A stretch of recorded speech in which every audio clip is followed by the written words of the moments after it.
Hey, you guys. I don't know if you're watching the RNC live right now like I am, but if you're not and you want to watch it live with me, let's watch it together. There he is behind me. I just want to cry when I see him. I'm so grateful that he is alive. It's so amazing. Let's watch together.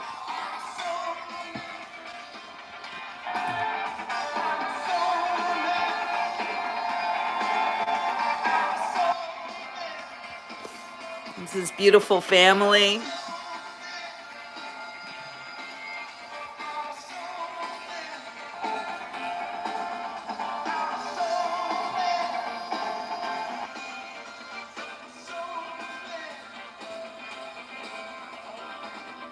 Hi, Darla. Glad you're here to watch the president with me. I'm so emotional. There are already tears streaming down my face. So thankful he's alive. I got Ivanka, Jared, and I see Laura, Tiffany, Don Jr., and how about that adorable Kai? Oh my gosh, is she not precious? Hi, Gina. Glad you guys are here to watch with me. Are tears running down your face right now like mine?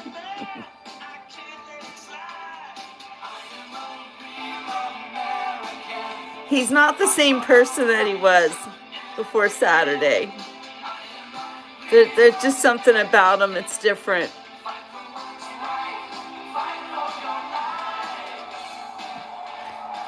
Did you guys see that angel at the rally right before he got shot? His protection. Okay, shh. Can you guys hear okay? Hulk Hogan. Oh my gosh, really?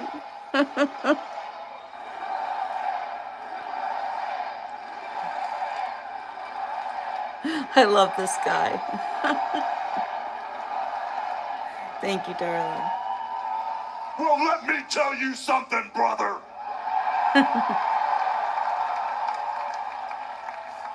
You know something? When I came here tonight, there was so much energy in this room. I felt maybe I was in Madison Square Garden getting ready to win another world title. Or maybe I thought the vibe was so intense, the energy was so crazy, it felt like maybe I was going to press that no-good stinky giant over my head and slam him through the mat, brother. But what I found out was I was in a room full of real Americans, brother. And at the end of the day, with our leader up there, my hero, that gladiator, we're gonna bring America back together. One real American at a time, brother.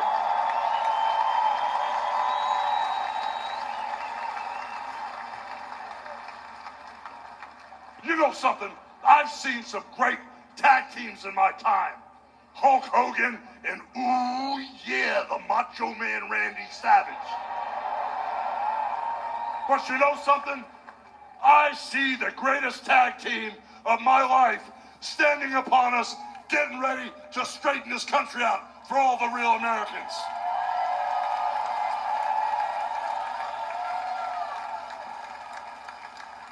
You know, even though you guys are real Americans, you better get ready. Because when Donald J. Trump becomes the President of the United States, all the real Americans are going to be nicknamed Trumpites. Because all the Trumpites are going to be running wild for 4 years. So with the power of Donald J. Trump and all the Trumpites running wild, America is going to get back on track. And like Donald J. Trump said, America is going to be great again. Yeah, it is.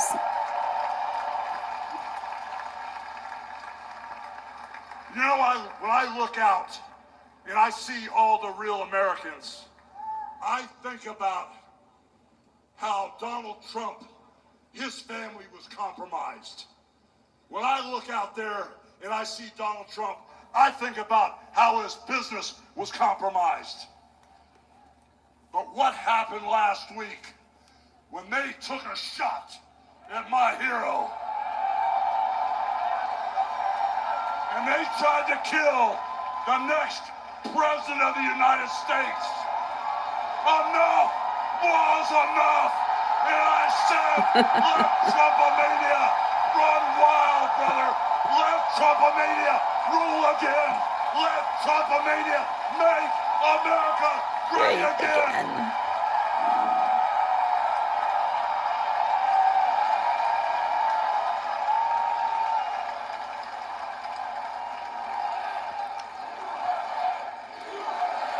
USA, USA, USA, USA, USA. When are they going to start yelling, fight, fight, fight, fight?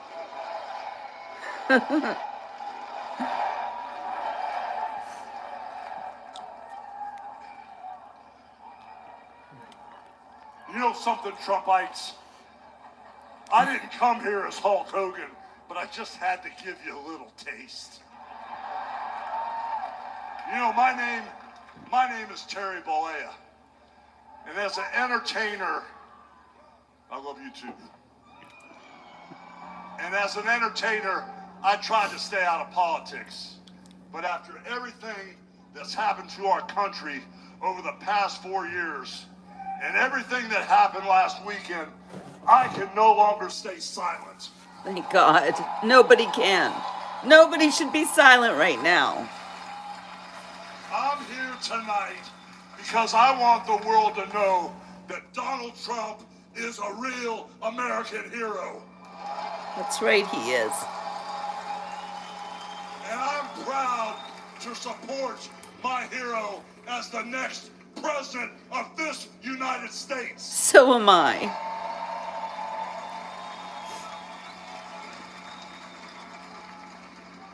You know, guys, I've known Donald Trump for over 35 years. Hold on a second, hold on. I just had a flashback. Man. This is really tripping. You know, the last time I was up on stage, Donald Trump was sitting at ringside at the Trump Plaza. I was bleeding like a pig, and I won the world title right in front of Donald J. Trump. And you know something? He's gonna win in November, and we're all gonna be champions again when he wins. That's right. This is the future of our country. Said, I've known that man for over 35 years, and he's always been the biggest patriot, and he still is. He's always told you exactly what he thought, and he still does, brother. And no matter the odds, he always finds a way to win. And when he's back in our White House, America is going to start winning again.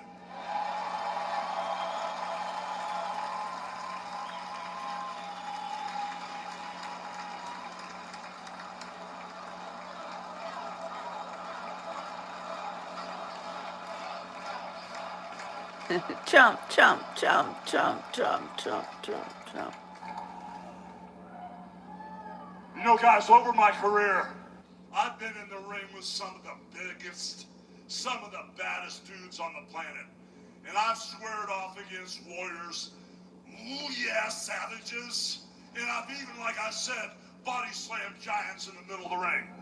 And I know tough guys. But let me tell you something, brother. Donald Trump is the toughest of them all. That's right, he is. They've thrown everything at Donald Trump. All the investigations, the impeachments, the court cases, and he's still standing and kicking their butts.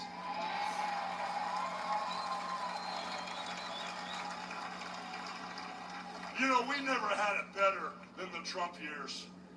Back then, we had a thriving economy. We had strong borders. We had safe streets. We had peace and respect around the world. But then we lost it all in a blink of an eye. Crime is out of control. The border is out of control. The price of food and gas and housing is out of control. And the only person who can clean this up is Donald Trump. Cheeseheads. You know, guys, I really, really love this country. And I've lived the American dream. And I want my kids, your kids, and all those little teeny Hulkamaniacs out there to live the American dream too.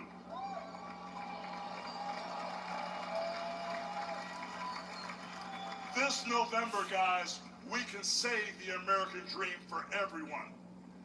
And Donald Trump is the president who will get the job done. Facts. So all you criminals, all you lowlifes, all Hey, you Rick. scumbags, all you drug dealers, and all you crooked politicians need to answer one question, brother. What you gonna do when Donald Trump and all the Trumpomaniacs run wild on you, brother? God bless you, and thank you. Hulk Hogan's amazing. The man does not age.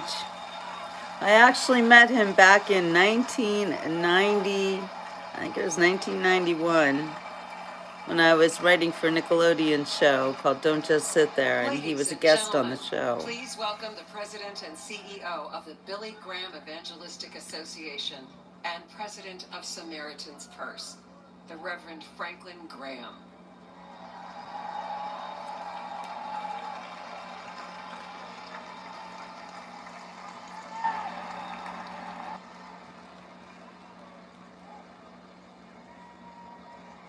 Good evening. I've got the hardest job tonight. I have to follow Hulk Hogan. But I stand here tonight as a private citizen who loves this country. I've been asked to say a few words and then to pray, and we're going to do that. Last Saturday in Butler, Pennsylvania, President Trump had a near-death experience. Sure did. No question. But God spared his life. Yes, he did. And when we go through those experiences, it changes us. It can cause us to examine our lives and to reevaluate our priorities, as you should. When President Trump rose from that platform, he rose with his fist raised in strength, showing America his unshakable resolve to fight for them in this nation.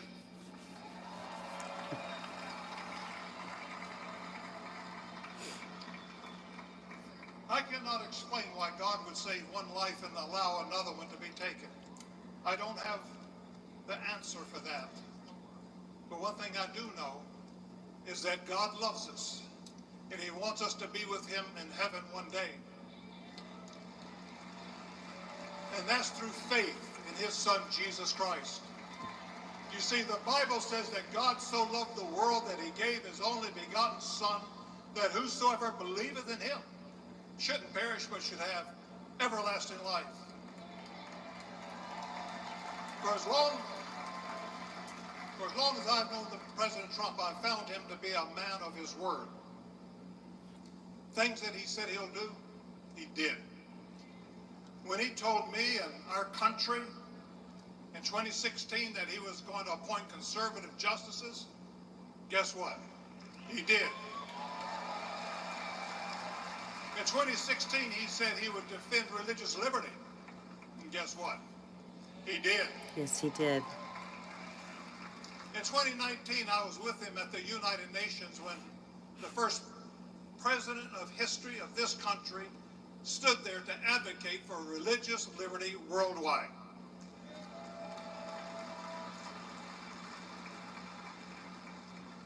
When American citizen and Pastor Andrew Brunson was being held in a Turkish jail on false accusations, President Trump demanded that he be released.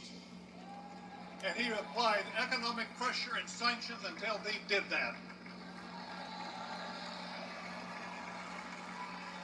I'm grateful and thankful for what he did as the 45th President of the United States.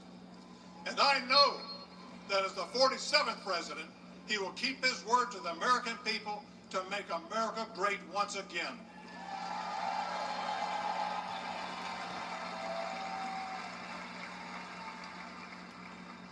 It's an honor for me to be asked to pray for Donald Trump this evening. And so what I'd like to do, I'd like us to pray, but I'd like us all to stand as we call upon the name of the God of heaven.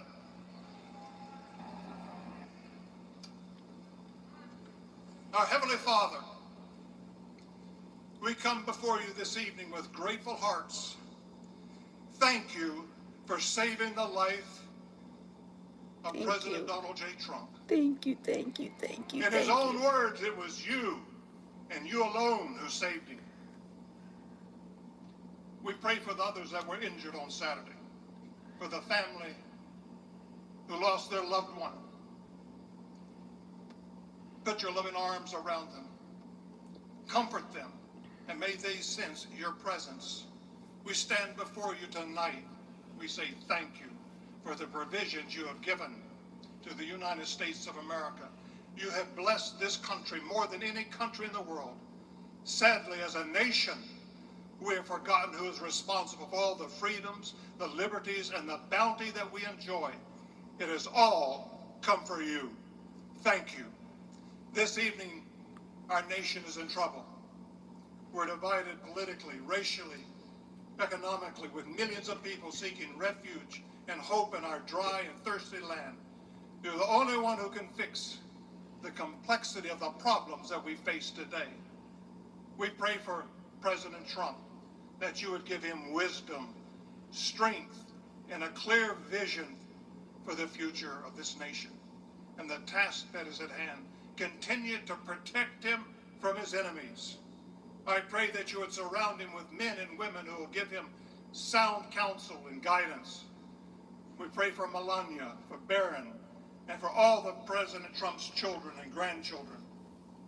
We pray for Senator J.D. Vance, his wife Usa, along with their young family. We're thankful for his strong stand for defending life. As your word instructs, we also pray for the leaders of our nation, whether they're Republican, Democrat, or Independent. We know that all authority comes from you. You are a great God, and we ask that if it be thy will that you will make America great once again. And we ask that you'll unite our hearts, bring us together, one nation under God, indivisible, with liberty and justice for all. And we pray this in the mighty name of my Lord and Savior, Jesus Christ, the King of Kings and the Lord of Lords. Amen. Amen.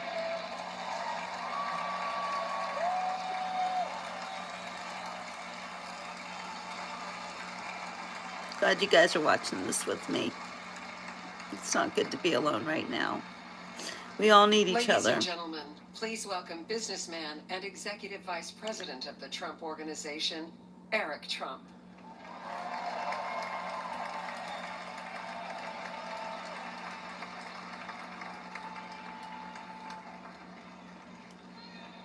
Hi, Eric. Fight, fight, fight.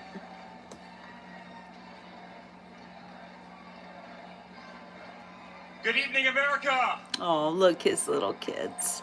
8 years ago, my father sat our family down. He spoke of a nation in decline, of dreams slipping away, of a future endangered by failed leadership and broken promises. It was in that moment I knew my father had made a decision that would forever change our lives. We realized he had chosen to step into the arena, to fight for the soul of America. He decided to leave behind the comforts of an unbelievable business empire, to leave behind everything he had ever built, to answer the call to serve our nation. Unlike his predecessor, it was not a decision born out of necessity. Unlike the current president, it was not a decision that would enrich his family. Rather, it was a decision made out of love for this country and a deep concern for America's future. Wow. So well said. Thank you. Exactly.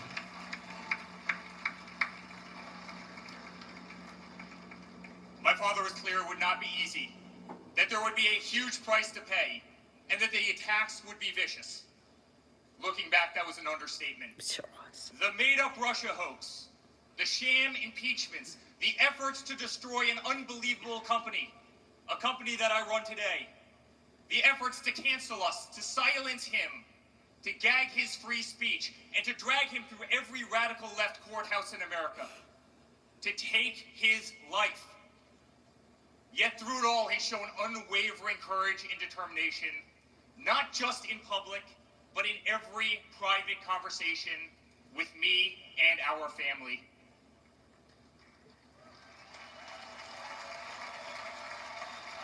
Look at him, he's so intense. He stood tall, fueled not by personal ambition, but by a profound love for this country and a love for all of you, the American people. That man is my father. That man is the 45th president and soon to be 47th president of the United States. That man is Donald J. Trump. And the tears flow again. So proud of him. Trump, Trump, Trump, Trump. 4 more years.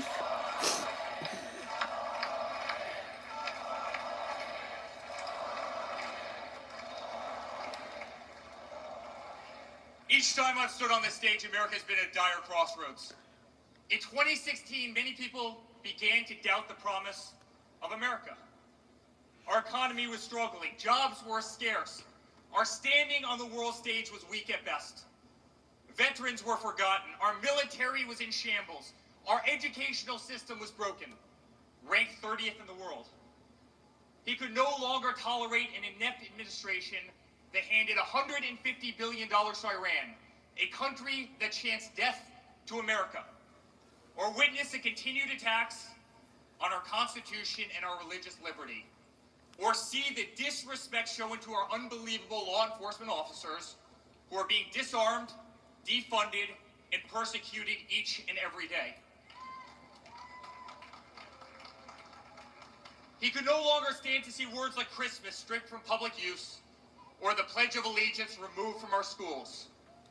But my father saw potential where others saw despair. Donald Trump built the New York City skyline. He did so during a time when businesses were turning away from the city he loved. Crime was rampant. The streets were dirty. But he had the Midas touch, and he turned those streets and neighborhoods into gold. He faced every challenge with tremendous vision and grit. As he did during the 2016 election, he rolled up his sleeves. He remained unapologetic. He did not care to be politically correct.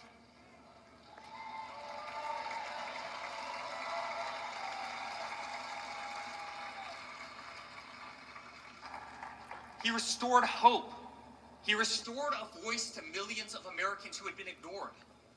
He restored the American dream. Under my father's leadership, the economy climbed to record heights. Jobs were created at an unthinkable pace. Unemployment reached historic lows across all demographics. Wage growth soared. He cut taxes for hardworking families and businesses. He slashed regulations. We saw the greatest 401k increase in American history.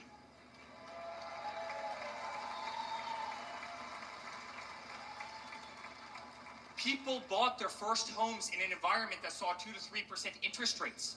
They started their families. My father made the United States energy independent with the lowest gas prices in decades.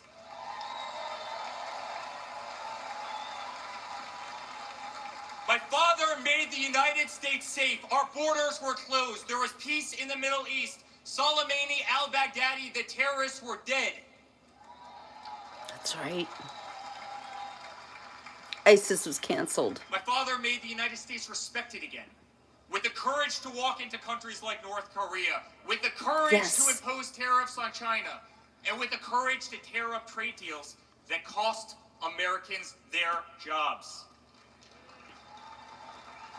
He was the most amazing president. He brought manufacturing back to America. Small businesses flourished. He did what he promised. He put America first. We were winning. Donald Trump made America great again. Yes, he certainly did.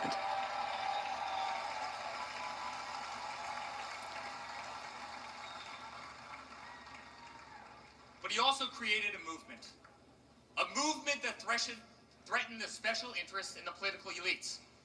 A movement that cast a bright light on the institutions weaponized against the American people. You see it in our schools. God bless the moms who fought back.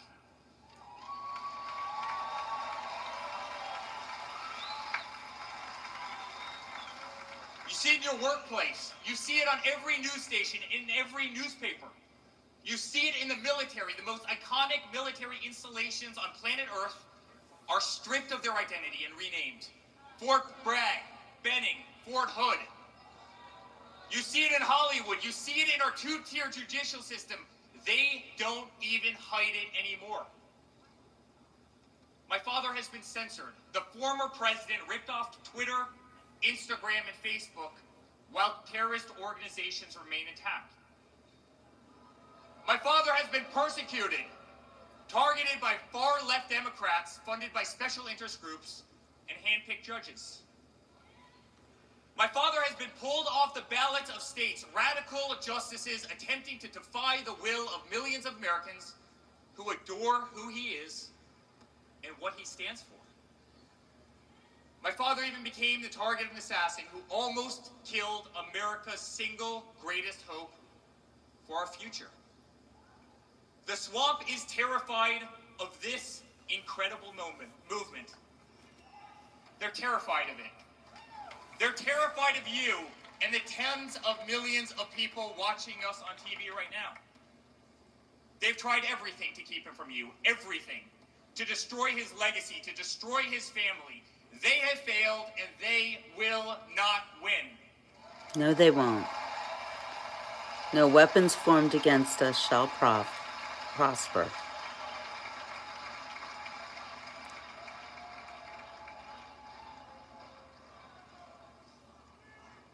I love my Florida delegation right here. Yeah, we love you too. Look, where's Darlene? There's my girl in there. There's her. See her. I didn't see My Darlene. father stands before you with the most votes of any Republican candidate in the history of our nation. He has defied the predictions of every political pundit. He fills stadiums across our country. He energizes Americans to the issues facing this nation and does so with unvarnished honesty. He is not a threat to democracy. He is a threat to those who despise our republic, many whom are bought and sold, bribed and coerced, people who have never signed the front of a check, and who have been dependent on the government their entire adult lives.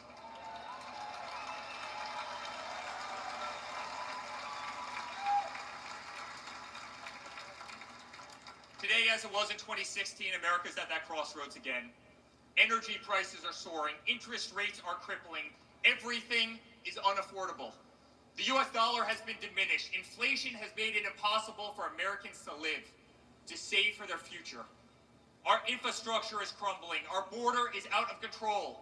Millions are dead and displaced in Russia and Ukraine, a war that has no end and a war that we are funding. The Middle East has become a hornet's nest. Our greatest ally, Israel, totally under siege. Fentanyl is killing our youth and destroying families, while the current administration stands idly by, hoping their inaction will import illegal votes.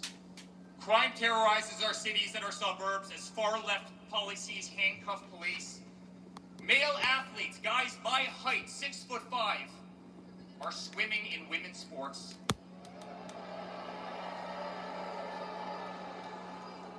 Destroying the dreams of young girls who have trained every minute of their lives.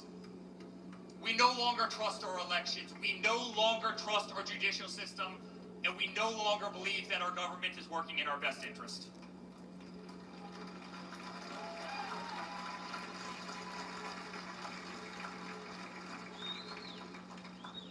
In spite of where we are today as a nation, I'd like to speak to every American. To the homeless veteran, sleeping under a bridge, as illegal immigrants are housed in the most expensive hotels in New York. I'm sorry. We know it's wrong, and we will fix it.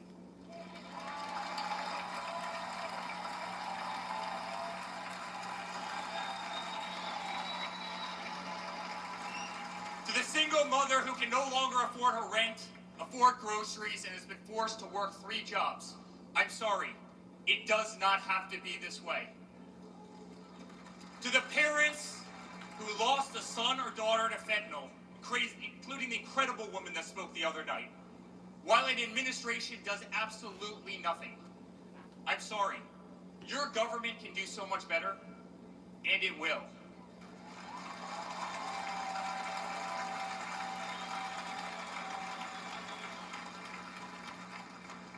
To the children who are being brainwashed instead of learning the fundamentals of school, I'm sorry. There are teachers who care, and my father will empower them.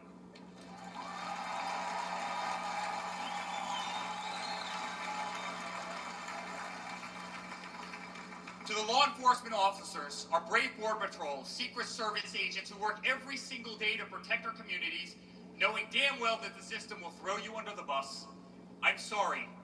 We will stand behind you.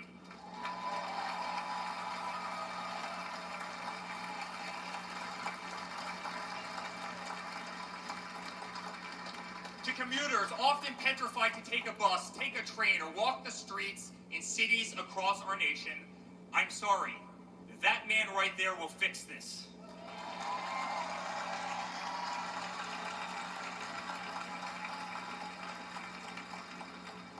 To the construction workers, to the middle-class families, to families with children with disabilities, families who can no longer afford medical benefits or to take a vacation, I'm sorry.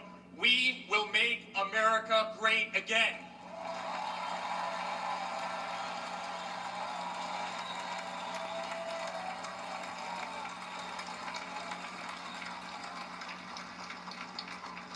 And to my father, who has been ruthlessly silenced, slandered, and attacked by a corrupt administration, I'm sorry. We know, and America knows, that they're not just after you, they're after all of us, and you just happen to be standing in their way. Clearly.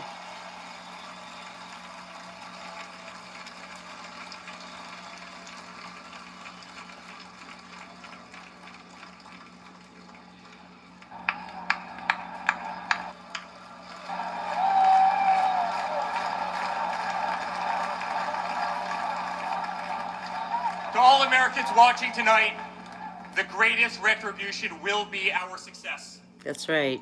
Success not just for ourselves, but for our grandchildren and our children. Under President Donald J. Trump, the swamp will be drained. America will be respected. Our cities will be safe. Our streets will be clean. And our border will once again be secure.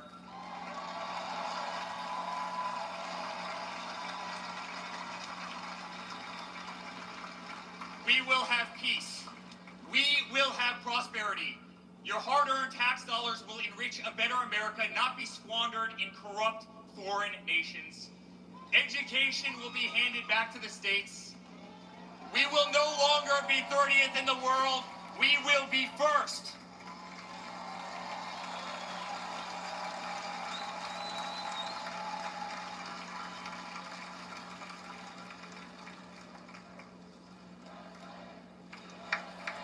USA. USA.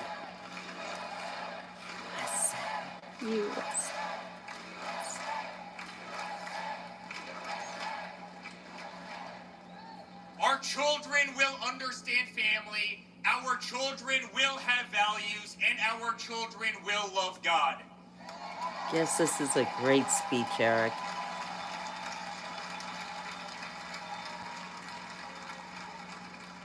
Our country will prioritize free speech, respect freedom of religion, and honor our Constitution.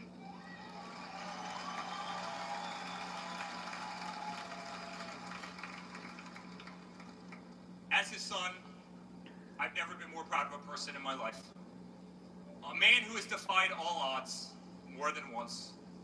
A man who believed in the promise of America when others turned away.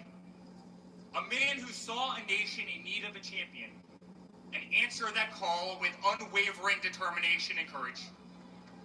A man who survived a bullet that was intended to eliminate him permanently from our future and from our family. Never have I been more proud to be a Trump. Oh, me too. That's right, Arnie. He's amazing. A good father, raised good kids. Never have I been more proud to stand by my father's side. I remain incredibly honored to be part of this journey, a journey with all of you. A journey to save the greatest country on earth. A journey with the most incredible people I have ever met. Dad, 5 days ago, Laura, Luke, Carolina, and I held our breath as we saw blood pour across your face. By the grace of God, divine intervention, and your guardian angels above, you survived. That's right.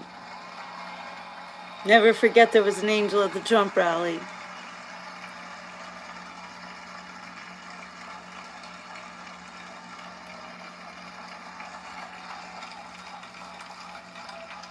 I love it, Rick. He would make a great president, Eric Trump. Really extraordinary young man. And Laura Trump would make a great first lady. We love Trump. We love Trump. We love Trump. You are the greatest fighter I have ever seen. He is. You are strong, you are full of life, and you are unapologetic. Your optimism is contagious. Your backbone is unbreakable. Yeah. Your conviction to fight for what is right and against all that is wrong is truly next level. Fight, fight, fight, fight, fight, fight. The whole world saw your strength as you stood up. You wiped the blood off your face, and you put your fist in the air in a moment that will be remembered as one of the most courageous acts in the history of American politics. You shouted, "Fight! Fight, fight, fight, fight, fight, fight, fight, fight." Yes. Most amazing thing I've ever seen. Oh, he's gone. I know he's still sitting there. I'm honored to be your son. I'm honored to speak to our great nation tonight. You are a true leader. You epitomize strength. Our country loves you. Our country appreciates you. Yes, we do. Our country misses you. And on November 5th, our country will re-elect you as the 47th President of the United States of America. Good night, Milwaukee. God bless you all.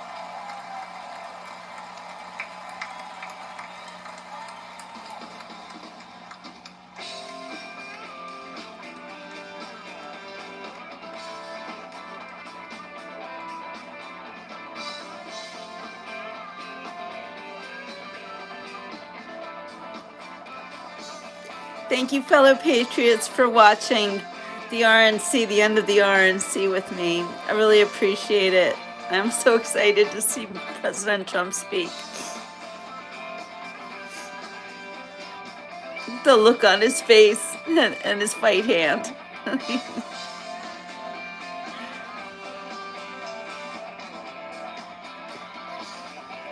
fist in the air. Jared and Ivanka, JD Vance. What do you guys think of JD Vance? I'd love to hear your opinions. I think that President Trump has put somebody out there that we all need to vet. We all need to look into JD Vance and see what he's all about. President Trump keeps his friends close and his enemies closer. That said, JD Vance has a lot of stuff going on. I'm especially interested in the fact that he went to Yale, because I think anybody who went to Harvard, hi Lorena, Harvard, Yale, Princeton, I gotta wonder about you and your secret societies, namely Skull and Bones. Hi Diana, thank you. JD Vance is the protege of a man named, last name Thiel, I think Peter Thiel. Look him up. JD Vance comes from Ohio, one of the known most prolific human trafficking operations in our country. Very, very interested in JD Vance and why he is where he is right now. Yes, thank you, Arnie. I agree. I also appreciate Ivanka's support.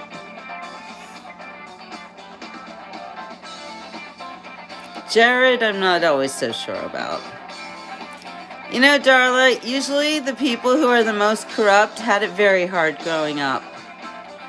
Those people who grew up as maybe trailer trash, drug-addicted parents, it seems like the swamp likes to get their claws on such people early, pull them out of the dirt, and then they are beholden. A lot of celebrities start out that very same way. Again, Hulk Hogan, he was great. The man never ages.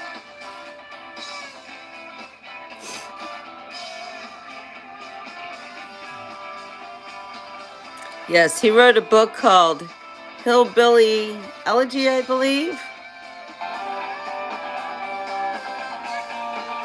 I always have to wonder about people who started out as, let's say, I'm just going to use the word trailer trash. It's not meant to disparage anybody. It's just a term for people who grow up hardscrabble, maybe in a trailer, the addicted parents. Those are the kinds of people who rise up in the throes of the throngs of, shall I say, of fame.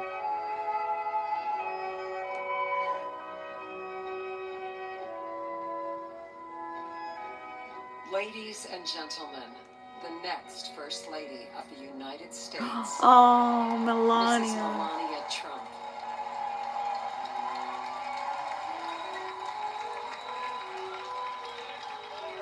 Trump has not spoken yet, Arnie. We're all going to watch him speak together, so stick around. So excited to hear what Melania has to say. How close she came to losing her husband, father of her son, and her best friend. I think Saturday was scary for us. Imagine what it must have been like for her.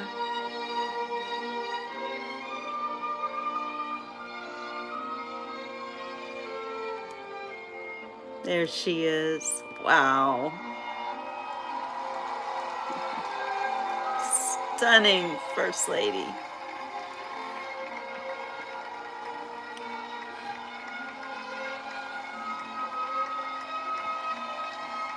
So graceful, so strong, so wise.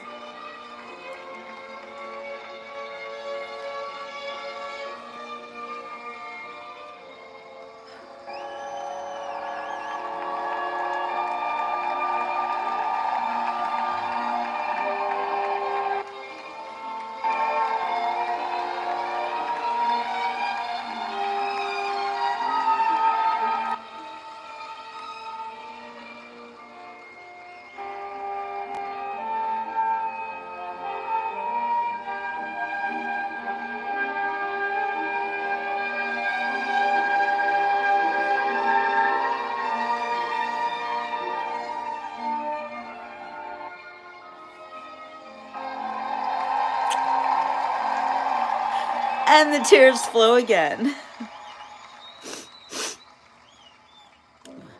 Man, it's waterworks time over here. I don't know about you guys, but I can't stop crying. This is a story as uniquely American as the ideals and freedoms we all cherish. A story of a life dedicated to dreaming big. A story about giving back to the people in his beloved city. But most of all, this is a story about putting his country first. And it's a story best told in pictures. Young and confident, Donald Trump wasn't afraid to think big and build even bigger.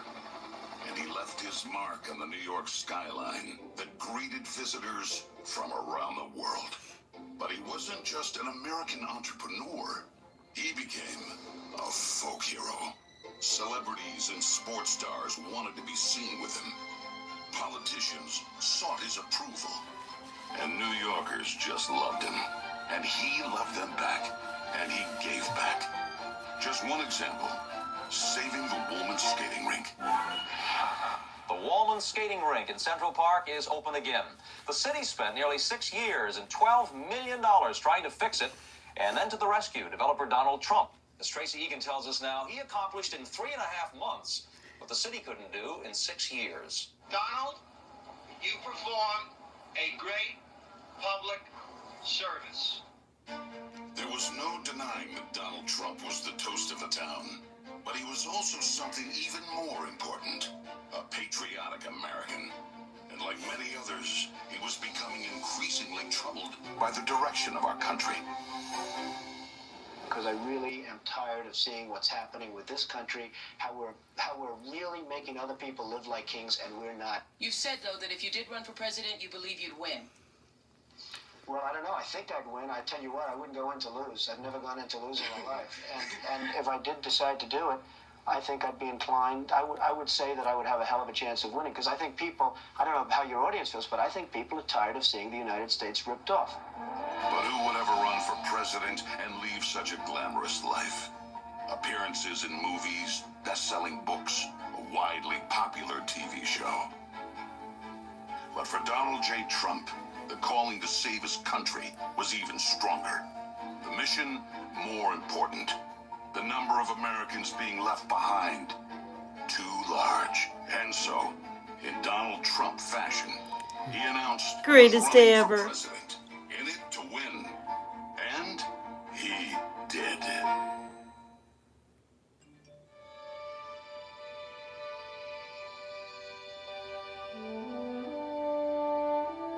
From his first day in office, the Washington politicians learned something about President Trump. He's not afraid to fight for what he believes in. They call that having the courage of your convictions. First up, the Trump tax cuts. Largest in America's history, and it led to higher take-home pay for working families. Unfortunately, today, taxes are up and incomes down. The politicians just never learn. Next for President Trump, secure our border. Check. Miles and miles of wall built. ISIS and other terrorists deterred. But now, we have the Barney Fife of border security, leading to 250,000 Americans dead from fentanyl coming in. Brutal migrant crime spreading across America. And ISIS, now here. President Trump promised he'd keep America out of endless wars. Welcome words to the families of our young men and women who serve. And another promise kept. He started by strengthening our military, then traveled the world, meeting with our allies, and even with our main adversaries. Just so they understood that America's strength and resolve was back. because that's what a strong commander-in-chief does. And it led to a stable world at peace and our troops safe. Today, a different story. Our enemies smelled weakness, then set the world on fire. Putin saw it, then invaded Ukraine. Hamas saw it, then started a war in the Middle East.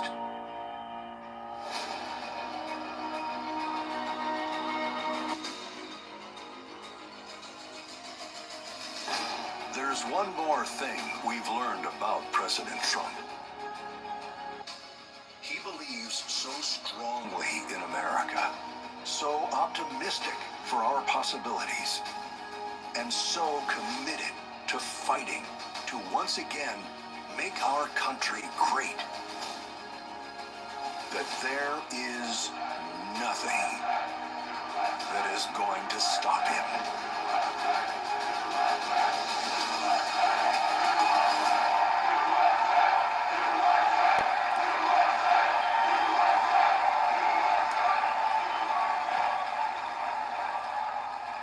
Ladies and gentlemen, please welcome Kid Rock.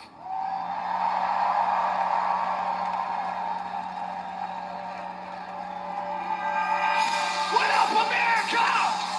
If you're ready for President Trump to take the stage, I need everybody to stand up. I need everybody to put a fist up in the air. Everybody, get a fist up in the air. Now follow me. Say fight, fight. Say fight, fight. Fight, fight, Say fight, fight. fight, fight. Somebody scream. The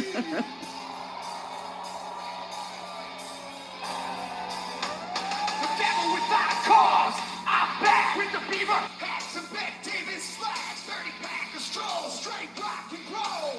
No Rogaine in the propane flow. The chosen one, I'm the living proof with the gift to gab from the city of truth. You know I jab, stab, and knock critics back. And I did not start when I said that. I'm going platinum, selling rhymes. I went platinum 7 times. Still they ill and wanna see us fry. I guess because only God knows why.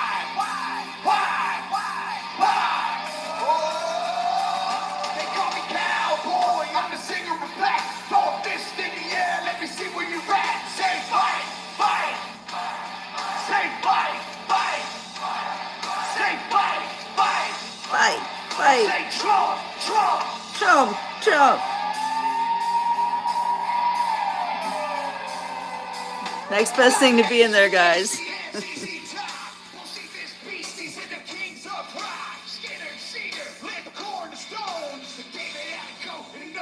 Jones, yeah, pass that bottle of brown. Got the rock from Detroit, the soul from Motown, the underground. Straight Detroit pimp, with tracks to Mac and slap back to back. Never gave away, I don't play with ass. Well, watch me rock with Liberace flash. Punk rock the Clash, boy bands are trash. Like Johnny Cash, the Grandmaster Flash. Flash, flash. Oh, they call me cowboy, I'm the singer of black. Throw a fist in the air, let me see where you're at. Say fight, fight. Fight, fight, Say fight, fight. fight, fight, Say fight, fight. fight, fight. Say Trump, Trump. Trump, Trump.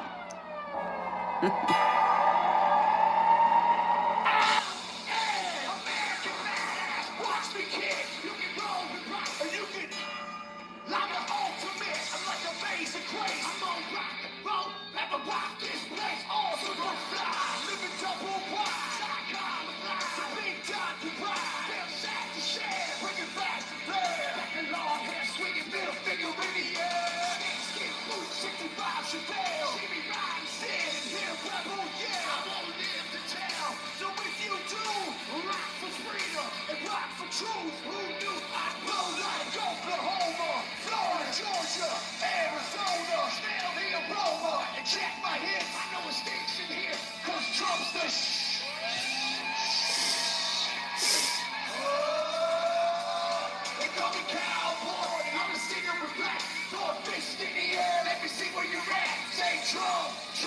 Chomp, chomp. Chomp, chomp. Chomp, chomp. Chomp, chomp.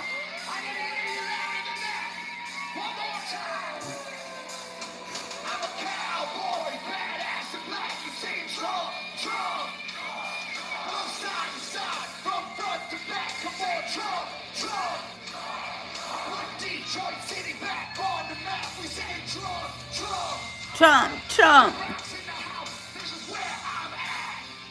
Ladies and gentlemen, get ready for the most patriotic American badass on earth, President Donald J. Trump. But first, another American badass, my brother, Dana White. Oh, I can't take it anymore. Put Trump on the stage. Mic drop.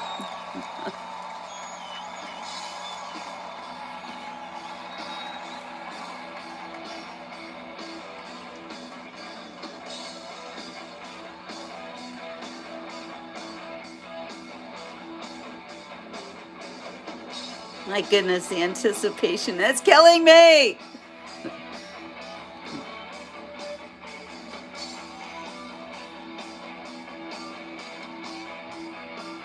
How exciting to be at the RNC this year, like never before.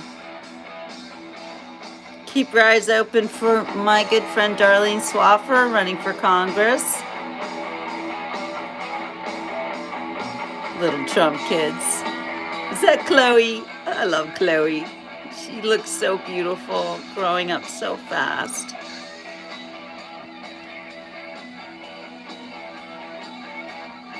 Beautiful, beautiful Melania. Look how proud she is. She looks amazing.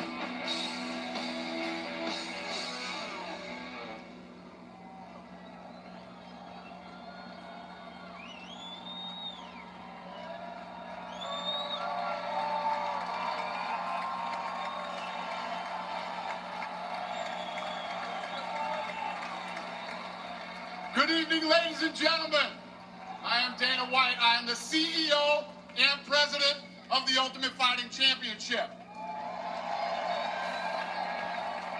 So 2 weeks ago, I got a call from President Trump asking me if I'd be willing to speak tonight. As usual, there was no pressure, no demands. He asked me as a friend, and of course I said yes. Then, after I accepted his offer, he sent me a text message, and I just want to read to you a little piece of what President Trump wrote to me. Dana, I'm so honored that you will be doing the introduction at the National Republican Convention.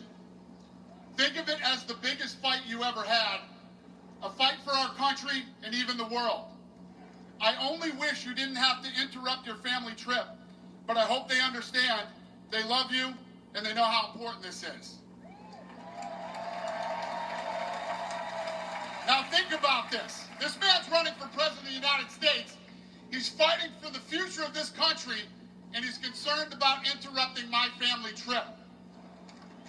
That's the President Trump that I know. A man who truly cares about people. The mainstream media likes to push the narrative that he doesn't care about anyone but himself. That's a lie. I absolutely know that's not the truth, because I've been friends with this guy for 25 years. And for the people who know me, they'll know this is true. I just want to make something very clear. Nobody in the Trump campaign has ever told me what to say. Nobody tells me what to say, and I'm nobody's puppet.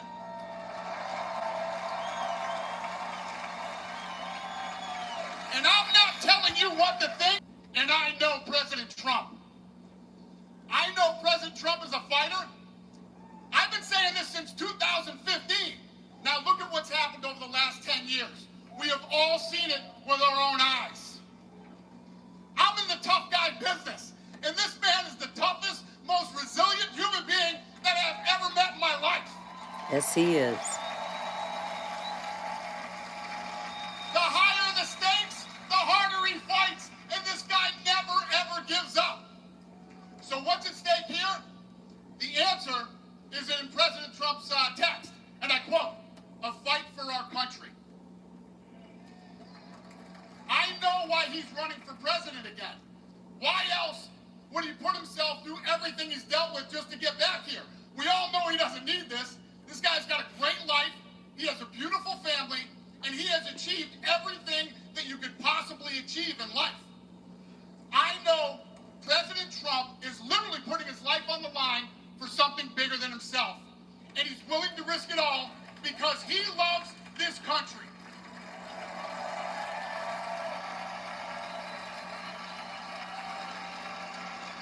And I know he wants what's best for the American people. All American people. I know he's running for president to save our American dream.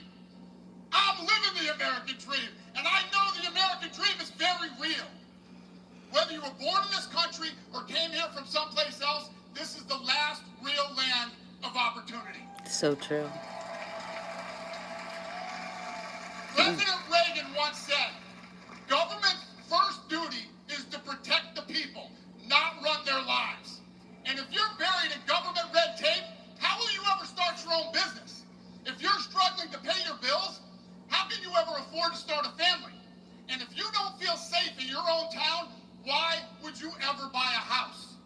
I know that President Trump is fighting to save the American dream, and that's what's at stake in this election. We are choosing who we want to lead us in this fight. I know President Trump is a proven leader, a fearless leader, and this country was in a much better place when he was in the Oval Office. In my mind, the choice is clear. But this election, we all get to choose. I know I'm going to choose strength and security. I know I'm going to choose opportunity and prosperity. I know I'm going to choose real American leadership and a real American badass. Which will lead to peace all over the world. And I'm not telling you what choice to make, and I'm not telling you what to think. I'm telling you what I know. I know America needs a strong leader, and the world needs a strong America. That's right. I know Donald J. Trump is the best choice for President of the United States. My fellow Americans, it is my honor to introduce the 45th and soon-to-be 47th President of the United States, Donald J. Trump. And the tears flow again.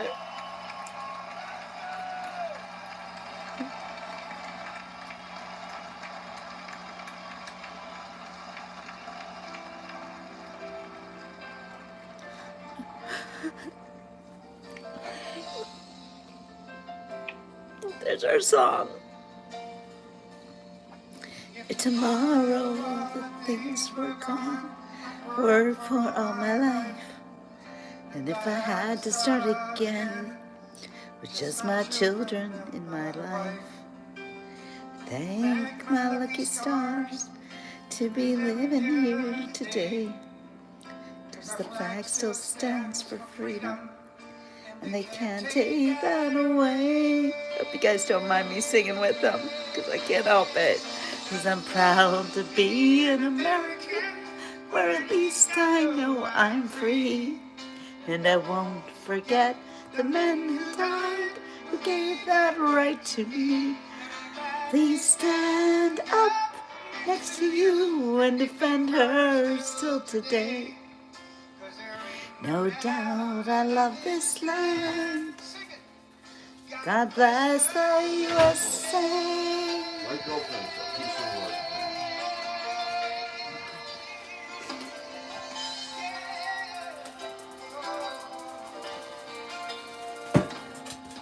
From the lakes of Minnesota to the hills of Tennessee, across the plains of Texas, from sea to shining sea, from Detroit down to Houston, and New York to LA.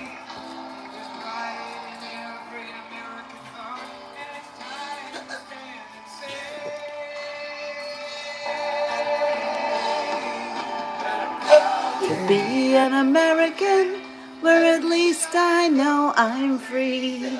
And I won't forget the man who died, who gave that right to me. And I proudly stand up to you and defend her still today. 'Cause there ain't no doubt I love this land. God bless the USA. Thank you, Darla. Proud to be an American, where at least I know I'm free. And I won't forget the men who died, who gave that right to me. And I gladly stand up next to you and defend her still today. 'Cause there ain't no doubt I love this land. It's our song, Arnie. God bless the USA.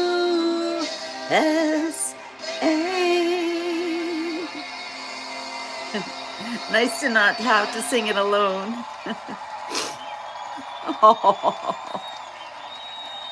Oh, it looks so good.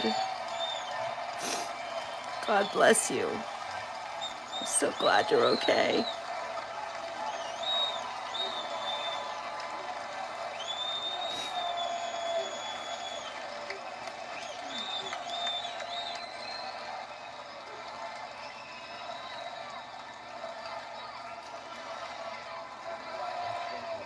USA, USA, USA, USA, USA, USA. Thank you very much. Thank you very, very much. Wow. And thank you, Dana. Thank you, Kid Rock, sometimes referred to as Bob. Really, Bob? And thank you, Lee, right from the beginning. Thank you very much. What a talent. What a beautiful, beautiful song. Thank you. Me too, darling. Friends, delegates, and fellow citizens, I stand before you this evening with a message of confidence, strength, and hope. 4 months from now, we will have an incredible victory, and we will begin the 4 greatest years in the history of our country. Together we will launch a new era of safety, prosperity, and freedom for citizens of every race, religion, color, and creed. The discord and division in our society must be healed. We must heal it quickly. As Americans, we are bound together by a single fate and a shared destiny. We rise together or we fall apart. I am running to be president for all of America, not half of America, because there is no victory in winning for half of America. So tonight, with faith and devotion, I proudly accept your nomination for President of the United States. Thank you.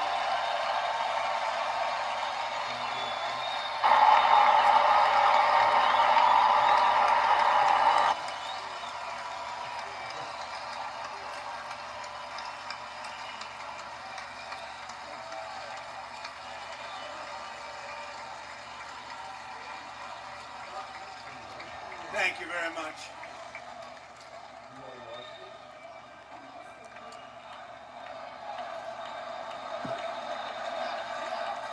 Chomp, chomp, chomp, chomp, chomp, chomp, chomp, chomp, chomp, chomp. Thank you very much. And we will do it right. We're going to do it right.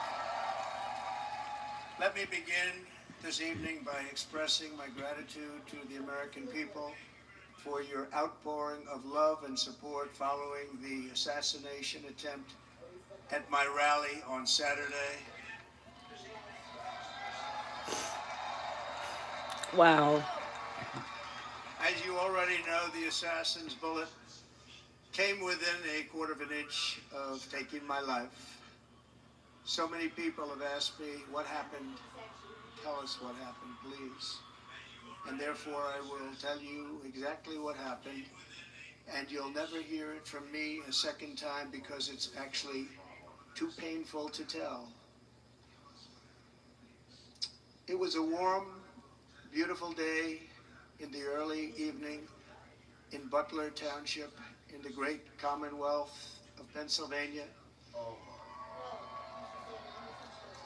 Music was loudly playing and the campaign was doing really well. I went to the stage and the crowd was cheering wildly. Everybody was happy.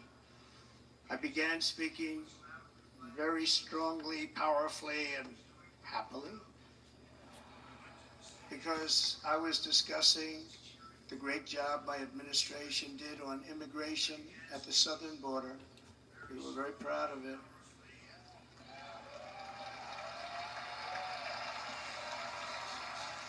Behind me and to the right was a large screen that was displaying a chart of border crossings under my leadership.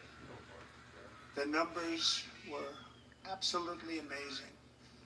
In order to see the chart, I started to, like this, turn to my right and was ready to begin a little bit further turn, which I'm very lucky I didn't do, when I heard a loud whizzing sound and felt something hit me really, really hard on my right ear. Unbelievable. I said to myself, wow, what was that? Wow, what was that? It can only be a bullet. What? And moved my right hand to my ear, brought it down. My hand was covered with blood, just absolutely blood all over the place. I immediately knew it was very serious, that we were under attack, and in one movement proceeded to drop to the ground. Bullets were continuing to fly as very brave Secret Service agents rushed to the stage, and they really did, they rushed to the stage.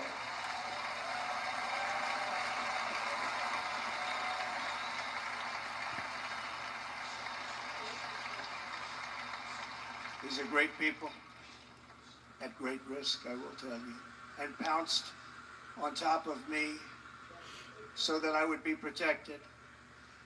There was blood pouring everywhere, and yet, in a certain way, I felt very safe because I had God on my side. Yes, you did. Yes, you did.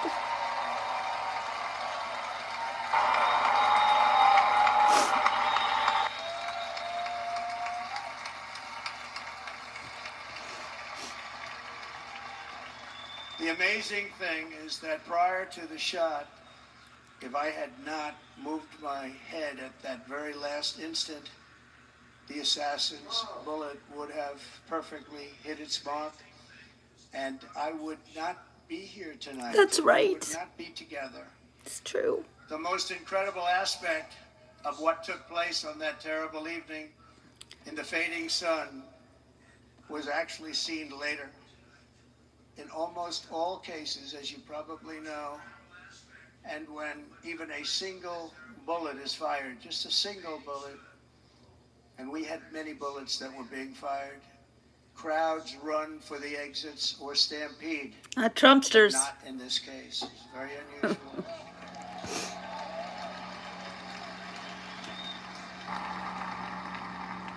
This massive crowd of tens of thousands of people stood by and didn't move an inch. In fact, many of them bravely, but automatically stood up looking for where the sniper would be. They knew immediately it was a sniper. And then began pointing at him. You can see that if you look at the group behind me. That was just a small group compared to what was in front. Nobody ran, and by not stampeding, many lives were saved. That's right. But that isn't the reason that they didn't move. The reason is that they knew I was in very serious trouble. They saw it. They saw me go down. They saw the blood and thought, actually most did, that I was dead. They knew it was a shot to the head. They saw the blood.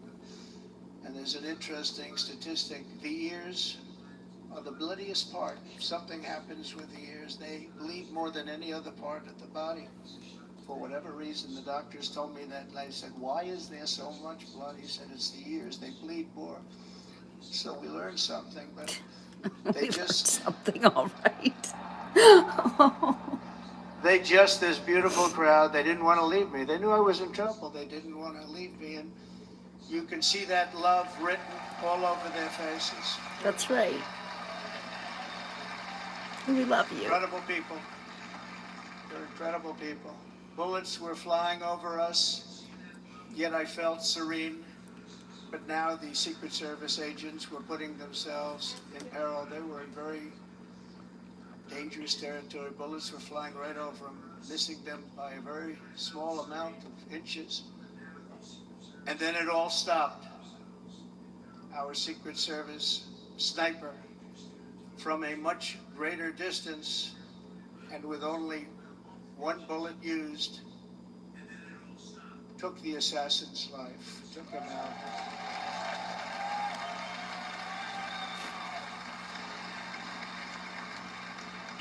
I'm not supposed to be here tonight. I'm not supposed to be here. Yes, you are. Yes, you are. Oh, yes, you are.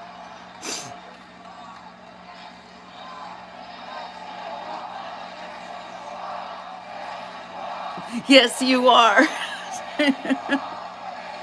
Yes, you are. Yes, you are. Thank you. But I'm not. Oh. And I'll tell you, I stand before you in this arena only by the grace of Almighty God. That's true. Oh, is that so true? You are exactly where you are supposed to be, my friend. In watching the reports over the last few days, many people say it was a providential moment. Probably was. When I rose surrounded by Secret Service, the crowd was confused because they thought I was dead, and there was great, great sorrow. I could see that on their faces as I looked out. They didn't know I was looking out. They thought it was over. But I could see it. I wanted to do something to let them know I was okay. You sure I raised my right arm, looked at the thousands and thousands of people that were breathlessly waiting, and started shouting, fight, fight, fight, fight, fight, fight, fight, fight, fight, fight. What an amazing, iconic moment. I'll never forget that as long as I live. That's Once right. my clenched fist went up, and it was high into the air. You've all seen that. The crowd realized I was okay and roared with pride for our country like no crowd I have ever heard before. Never heard anything like it. For the rest of my life, I will be grateful for the love shown by that giant audience of patriots that stood bravely on that fateful evening in Pennsylvania. Tragically, the shooter claimed the life of one of our fellow Americans, Corey, comparator, unbelievable person, everybody tells me. Rest in peace, Corey. And seriously wounded, two other great warriors. Spoke to them today. David Dutch and James Copenhaver. Two great people. I also spoke to all three families of these tremendous people. Our love and prayers are with them, and always will be. We're never going to forget them. They came for a great rally. They were serious Trumpsters, I want to tell you. They were serious Trumpsters, and still are. But Corey, unfortunately, we have to use the past tense. He was incredible. He was a highly respected former fire chief, respected by everybody. Was accompanied by his wife, Helen, incredible woman. I spoke to her today, devastated, and two precious daughters. He lost his life selflessly acting as a human shield to protect them from flying bullets. He went right over the top of them and was hit. What a fine man he was. Saved his family's life.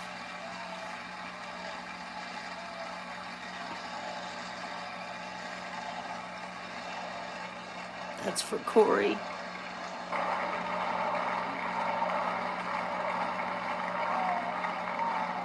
Wow. Wow. Oh, the tears are back. Oh.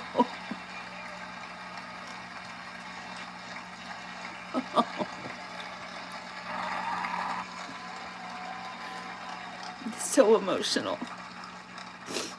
I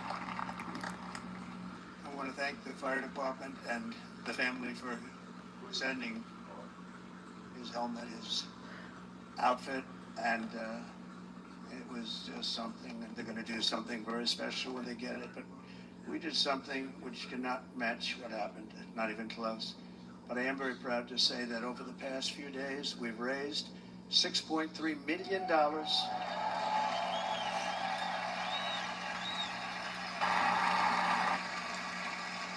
For the families of David, James, and Corey, including from a friend of mine, just hold up, he sent me a check right here, I just got it. $1 million. Wow.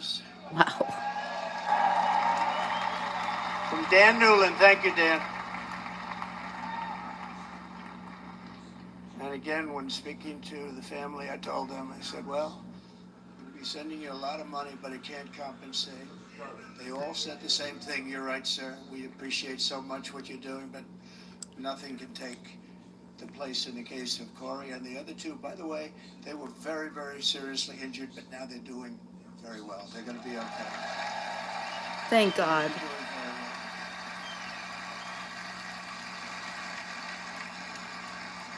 They're warriors. So now I ask that we observe a moment of silence in honor of our friend Corey.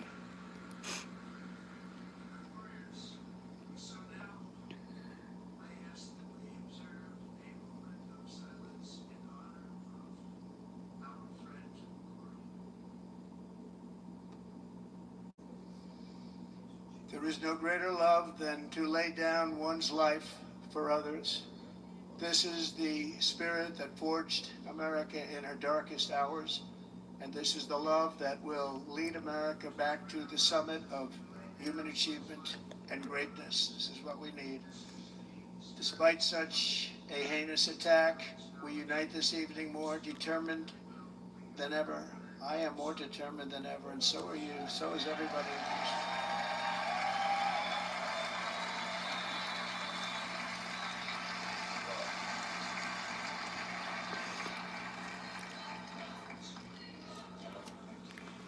We love Thank Trump. you. We love Trump.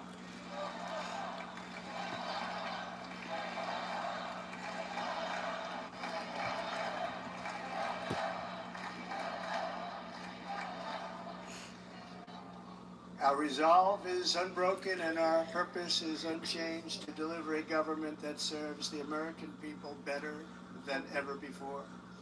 Nothing will stop me in this mission because our vision is righteous and our cause is pure. No matter what obstacle comes our way, we will not break, we will not bend, we will not back down, and I will never stop fighting for you, your family, and our magnificent country. Never.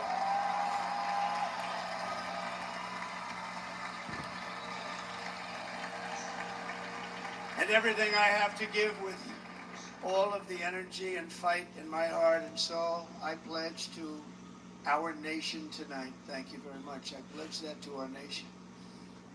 We're going to turn our nation around, and we're going to do it very quickly. Thank you.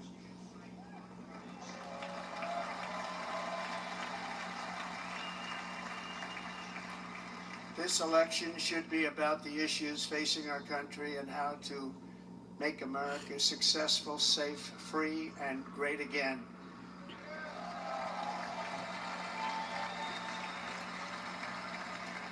In an age when our politics too often divide us, now is the time to remember that we are all fellow citizens. We are Yes, it is. one nation under God, indivisible, with liberty and justice for all.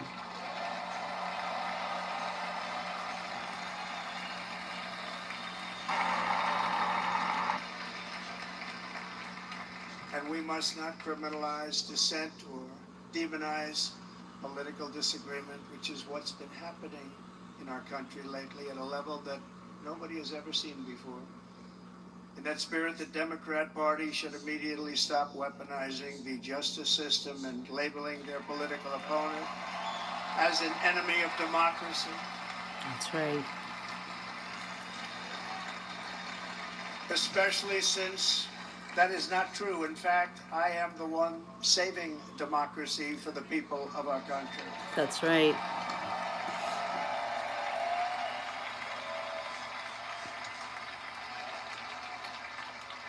And very big news, as you probably just read, on Monday a major ruling was handed down from a highly respected federal judge in Florida, Eileen Cannon, finding that the prosecutor and the fake documents case against me were totally unconstitutional, and the entire case was thrown out of court. Finally. With all of that publicity, thrown out of court. If Democrats want to unify our country, they should drop these partisan witch hunts, which I have been going through for approximately 8 years. Yep. And they should do that without delay and allow an election to proceed that is worthy of our people. We're going to win it anyway, but worthy of our people. On this journey, I am deeply honored to be joined Hey, by Muffin. my amazing wife, Melania.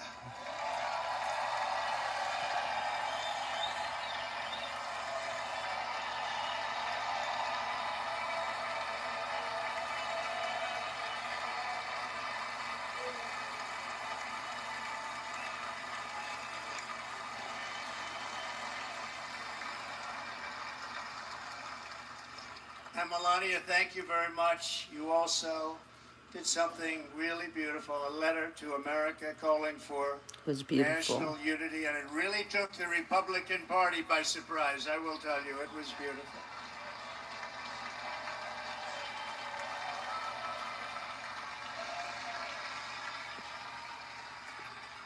In fact, some very serious people said that we should take that letter and put it as part of the Republican platform. That would be an honor, wouldn't it? Right? Mr. Congressman? But it captivated so many, so I also want to thank my entire family for being here. Don, Kimberly, Ivanka and Jared, Eric and Lara, Tiffany and Michael, Baron, we love our Baron. Baron. Where is Baron? And of course, my 10 wonderful grandchildren. You saw a few of them up there on my lap before.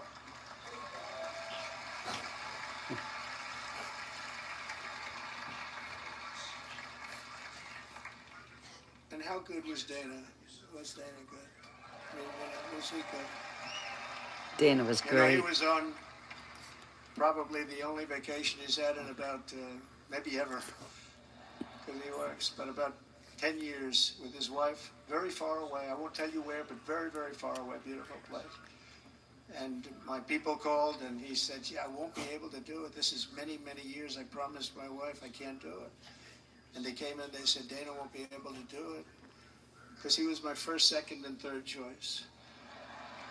I said, well, you know, that's too bad, but I understand he's away, and it's good. It's good for him. And that was it. About 30 minutes later, she came back in, sir, Dana just called, he's going to do it. And his wife, she said, you can't turn him down, you just can't do it, you have to go. That's a good wife. That's a good wife.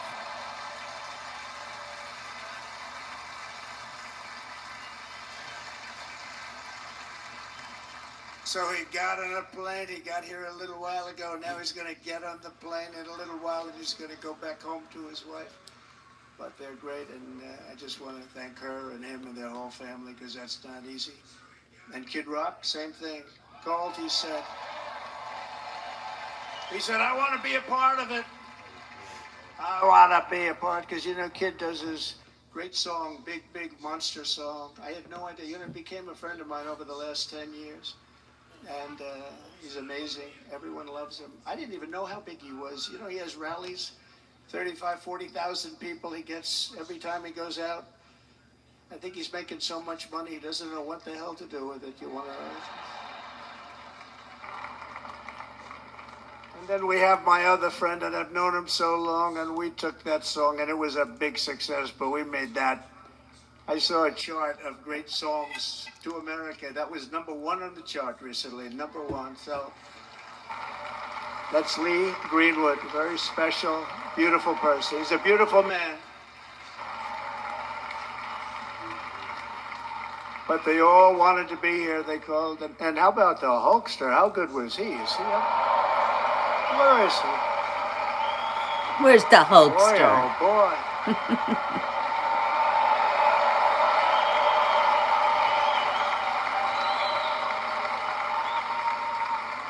You know, they may call that entertainment. I know about entertainment, but when he used to lift a 350-pound man over his shoulders and then bench press him 2 rows into the audience, I said, maybe entertainment, but he is one strong son of a gun. I would tell you, I watched it many times. There aren't a lot of entertainers that can do that, right? You were fantastic. Thank you very much. Followed by Eric. What was that all about? Boy, that was good. I didn't want to really come up here. But he was so great, and he's such a good young man. He went through a lot of trouble, and Don last night was incredible. He went through so much trouble. They got subpoenaed more than any people probably in the history of the United States. Every week they get another subpoena from the Democrats, crazy Nancy Pelosi, the whole thing, just boom, boom, boom. They've got to stop that because they're destroying our country. We have to work on making America great again, not on beating people. And we won. We beat them in all. We beat them on the impeachments. We beat them on indictments. We beat them. But the time that you have to spend, if they would devote that genius to helping our country, we'd have a much stronger and better country. Facts.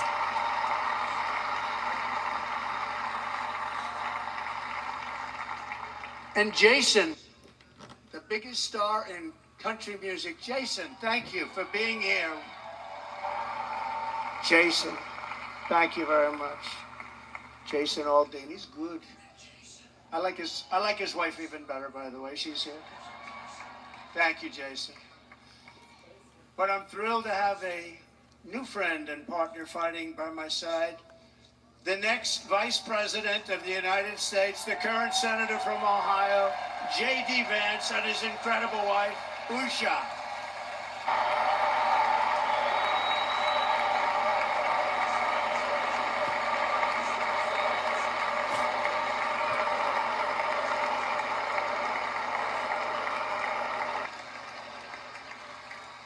He's going to be a great Vice President. He's going to be great with this country and with this movement, greatest movement in the history of our country, Make America Great Again.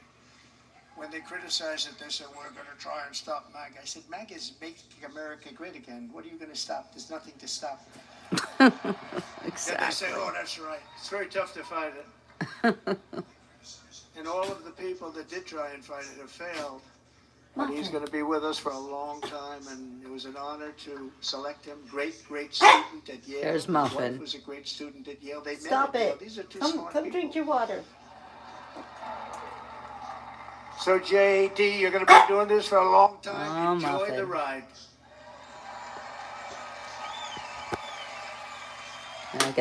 I gotta put Muffin in air jail. And Whoops. a very special thank you to the extraordinary people of Milwaukee, and the great state. Muffin. Oh, there they are. Sorry, guys. There they are. You are so easy to spot. Cheeseheads. And Green Bay's going to have a good team this year, right? They're going to have a good team. They're going to have a good team. Most of the audience doesn't like it, but it's true. You're going to have a very good team this year. And by the way, Wisconsin, we are spending over $250 million here creating jobs and other economic development all over the place. So I hope you will remember this in November and give us your vote. I am trying to buy your vote. I'll be honest about that. Don't have to buy mine.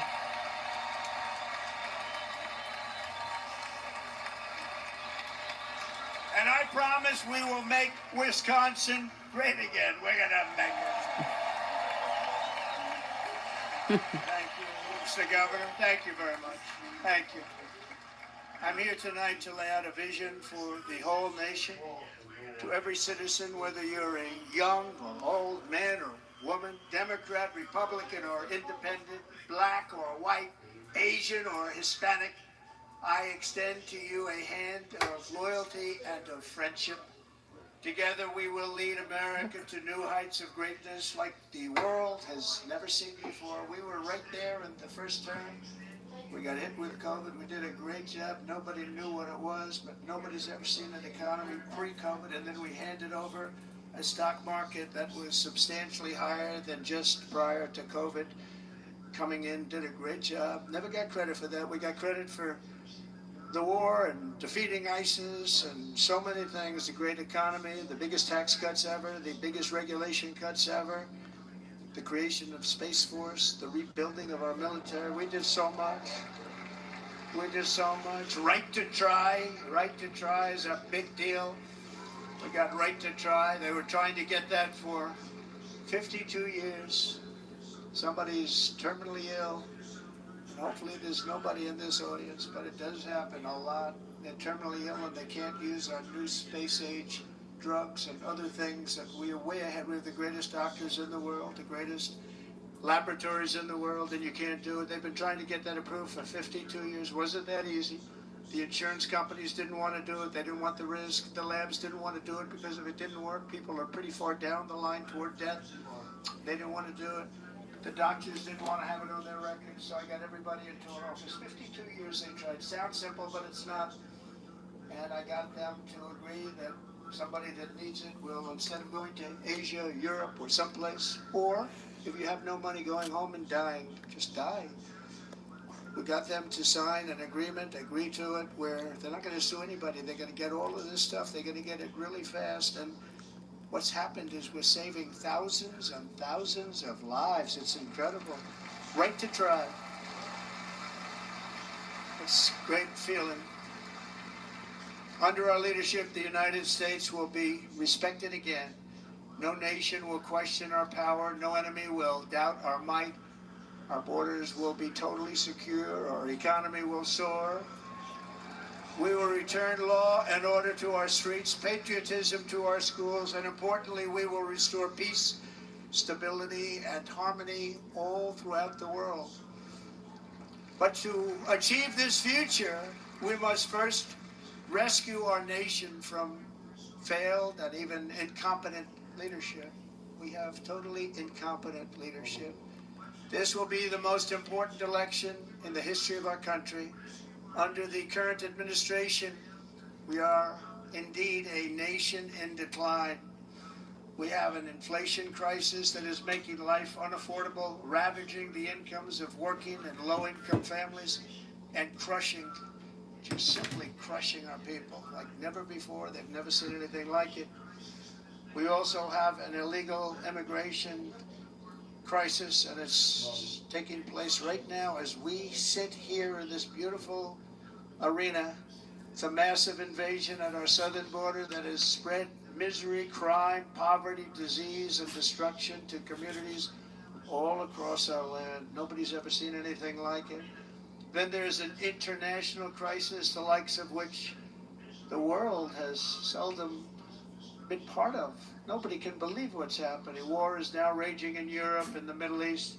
A growing specter of conflict hangs over Taiwan, Korea, the Philippines, and all of Asia. And our planet is teetering on the edge of World War III.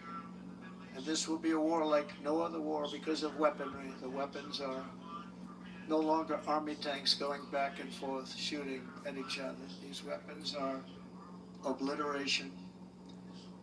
It's time for a change. This administration can't come close to solving the problems. We're dealing with very tough, very fierce people. They're fierce people.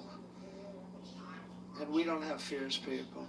We have people that are a lot less than fierce, except when it comes to cheating on elections and a couple of other things. Then they're fierce. Then they're fierce. So tonight, I make this pledge to the great people of America. I will end the devastating inflation crisis immediately, bring down interest rates, and lower the cost of energy. We will drill, baby, drill.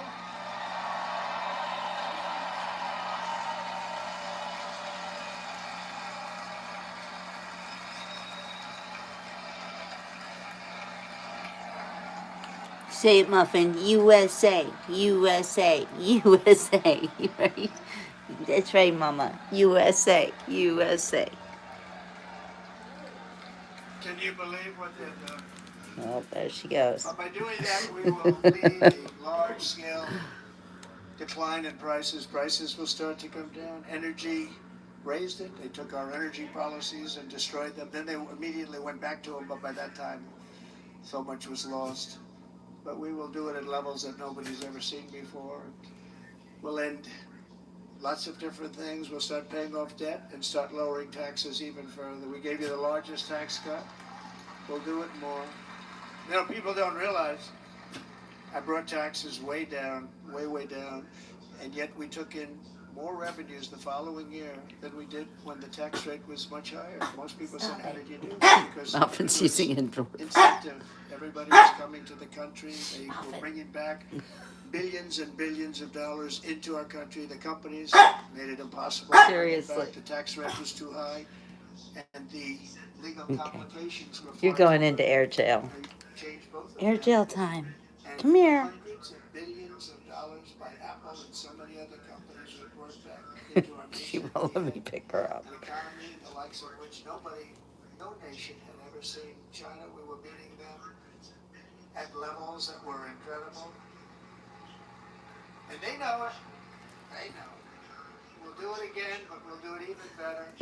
I will end the illegal immigration crisis by closing our border and finishing the wall, most of which I've already built. Sorry, guys. Everyone knows that Muffin is the queen of the house. On the wall, we were dealing with a very difficult Congress. And I said, oh, that's okay. We won't go to Congress. I call it an invasion. We gave our military almost $800 billion. I said, I'm going to take a little of that money because this is an invasion. And we built, most of the wall is already built. And we built it through using the funds because what's better than that? We have to stop the invasion into our country that's killing hundreds of thousands of people a year. We're not going to let that happen. I will end every single international crisis that the current administration has created, including the horrible war with Russia and Ukraine, which would have never happened if I was president, and the war caused by the attack on Israel, which would have never happened if I was president. Iran was broke. Iran had no money. Now Iran has $250 billion. They made it all over the last 2.5 years. They were broke. I watched the other day on a show called Deface the Nation. Has anyone seen it? Deface the And they had a nation. congressman who was a Democrat say, well, whether you like him or not, Iran was broke dealing with Trump. I told China and other countries, if you buy from Iran, we will not let you do any business in this country, and we will put tariffs on every product you do send in of 100% or more. And they said to me, well, I think that's about it. They weren't going to buy any oil. And they were ready to make a deal. Iran was going to make a deal with us. And then we had that horrible, horrible result that we'll never let happen again. The election result, we're never going to let that happen again. They used COVID to cheat. We're never going to let it happen again. And they took off all the sanctions and they did everything possible for Iran. And now Iran is very close to having a nuclear weapon, which would have never happened. This is a shame what this administration, the damage that this administration has done. And I say it often, if you took the 10 worst presidents in the history of the United States, think of it, the 10 worst, added them up, they will not have done the damage that Biden has done. I'm only going to use the term once. Biden, I'm not going to use the name anymore, just one time. The damage that he's done to this country is unthinkable. It's unthinkable. Together we will restore vision, strength, competence, and we're going to have a thing called common sense, making most of our decisions, actually. It's all common sense. Just a few short years ago, under my presidency, we had the most secure border and best economy in the history of our country, in the history of the world. We had the greatest economy in the history of the world. We had never done anything like it. We were beating every country, including China, by leaps and bounds. Nobody had seen anything like it. We had no inflation, soaring incomes were going. Nobody can believe it. You can't believe what happened 4 years ago is happening now in reverse. And the world was at peace. Inflation has been a killer for our country. No matter what you make it doesn't matter because inflation is eating you alive. People that were putting away money, they were making great wages, the highest they've ever made, but they were putting away a lot of money. Now they are just being destroyed. They're not putting away anything. They're barely living. They're going into savings accounts. They're taking out their money to live because of inflation. Inflation, remember, it's called a country buster. You can go back to Germany from 100 years ago. You can go back to any country that suffered great inflation. We've suffered the worst inflation we've ever had. But go back and see what's happened to those countries. We've had the worst inflation we've ever had under this person. But in less than 4 years, our opponents have turned incredible success into unparalleled tragedy and failure. It's been a tremendous failure. Today our cities are flooded with illegal aliens. Americans are being squeezed out of the labor force and their jobs are taken. By the way, you know who's taking the jobs that are created? 107% of those jobs are taken by illegal aliens. And you know who's being hurt the most by millions of people pouring into our country? The black population and the Hispanic population, because they're taking the jobs from our black population, our Hispanic population, and they're also taking them from unions. The unions are suffering because of it. Thank you. Thank you. I like you too. Thank you very much. Inflation has wiped out the life savings of our citizens and forced the middle class into a state of depression and despair. That's what it is. It's despair and depression. We cannot and will not let this continue. Less than 4 years ago, we were a great nation, and we will soon be a great nation again. We're going to be a great nation again.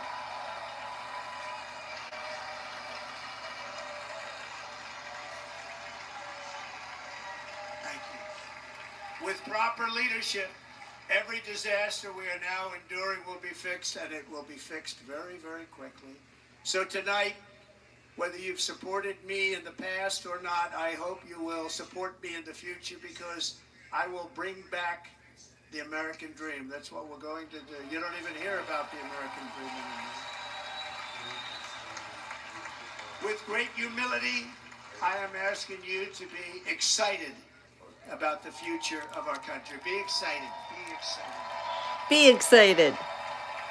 Best is yet to come. He's right. And by the way, the news reports, oh, look at all of those big networks. Look at them. They're all here. But every one of them has said This could be the most organized, best run, and most enthusiastic convention of either party that they've ever seen. Every single one. And it's true. It's true. And there's love in the room. There's great love in the room.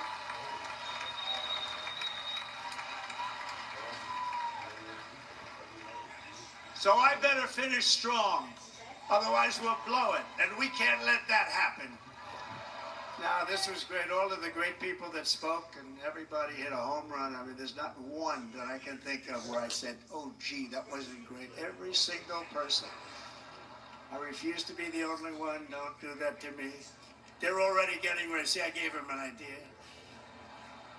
No, this was a great convention. This was, I think we're actually going to go home and miss it. You know, usually with a, first of all, it's been amazing. Crowds, you never have this at a convention. Look at these crowds.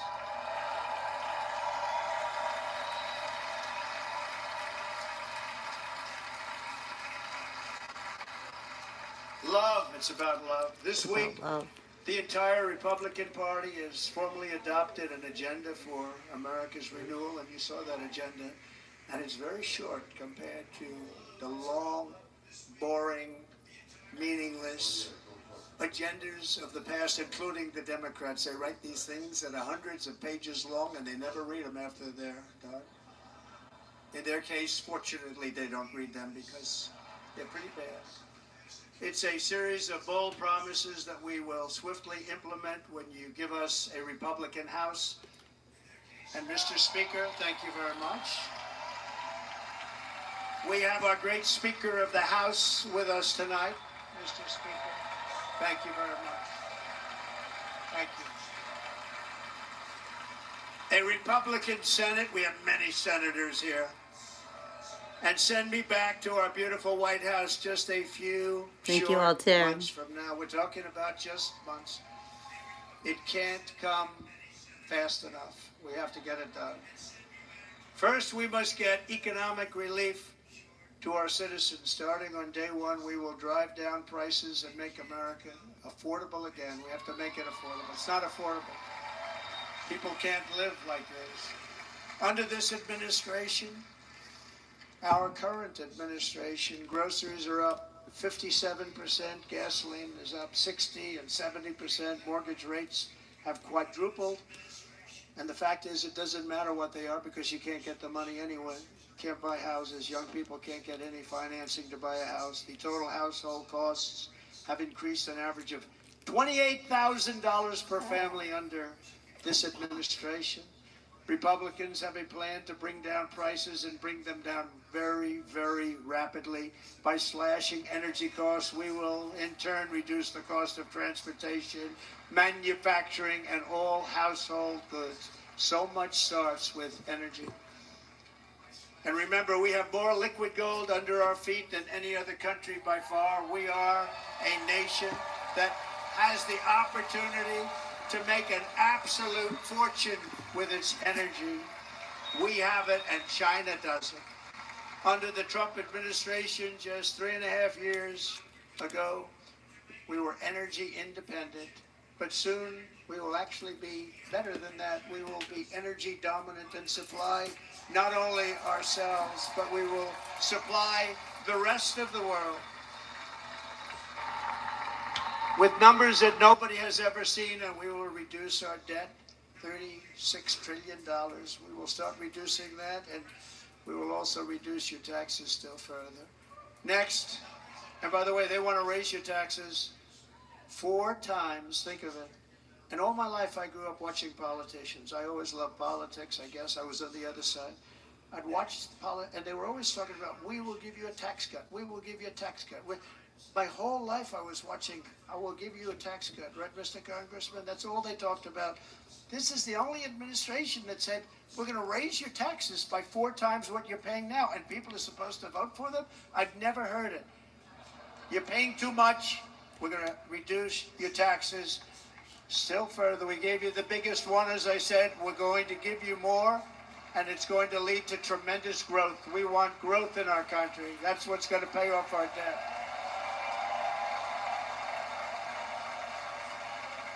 And next we will end the ridiculous and actually incredible waste of taxpayer dollars that is fueling the inflation crisis. They spent trillions of dollars on things having to do with the Green New Scam. It's a scam.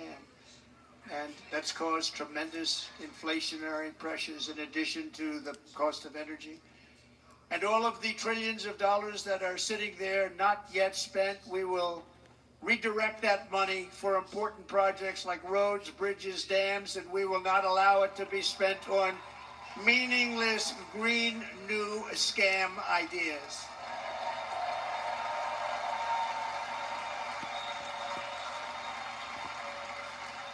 And I will end the electric vehicle mandate on day one.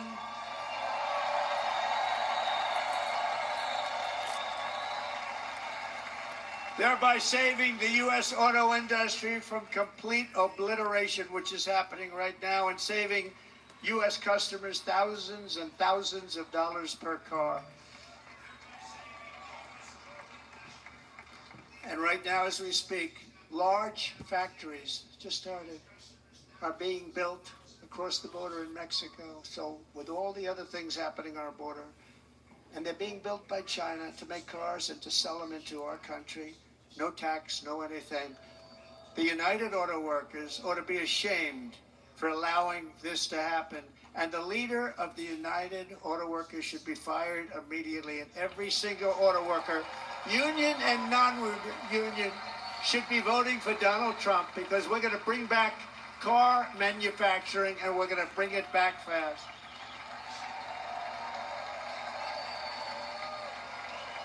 They're building some of the largest auto plants anywhere in the world. Think of it, in the world, and we're going to bring it back. We're going to make them. We don't mind that happening, but those plants are going to be built in the United States, and our people are going to man those plants.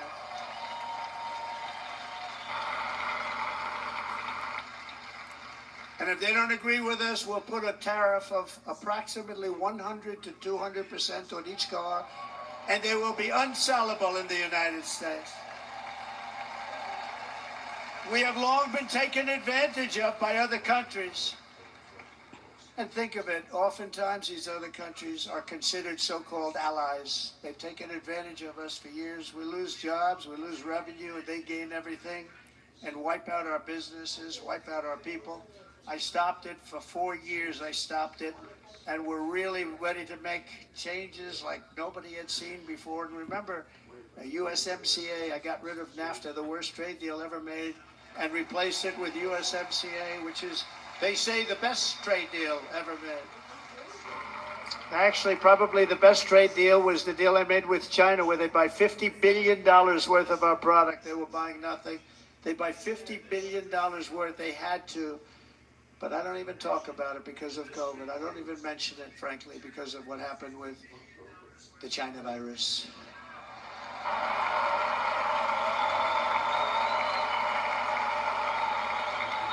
We will not let countries come in, take our jobs, and plunder our nation. They come and do that. They plunder our nation. The way they will sell their product in America is to build it in America. Very simple. Build it in America and only in America. USA, USA, USA, USA.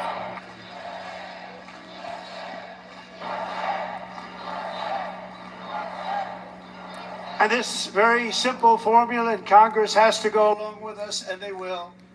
This very simple formula will create massive numbers of jobs. We will take over the auto industry again, and many, many, hundreds of thousands of jobs.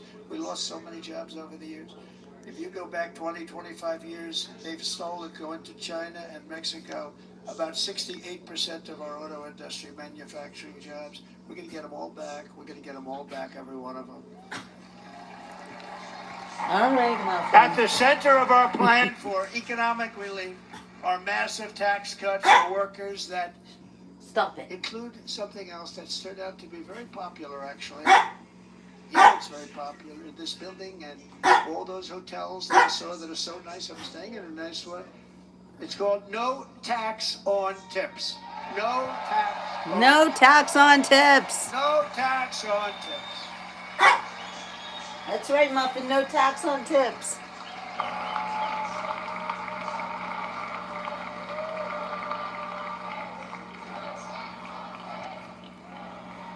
I got that by having dinner recently in Nevada, where we're leading by about 14 points. Hello.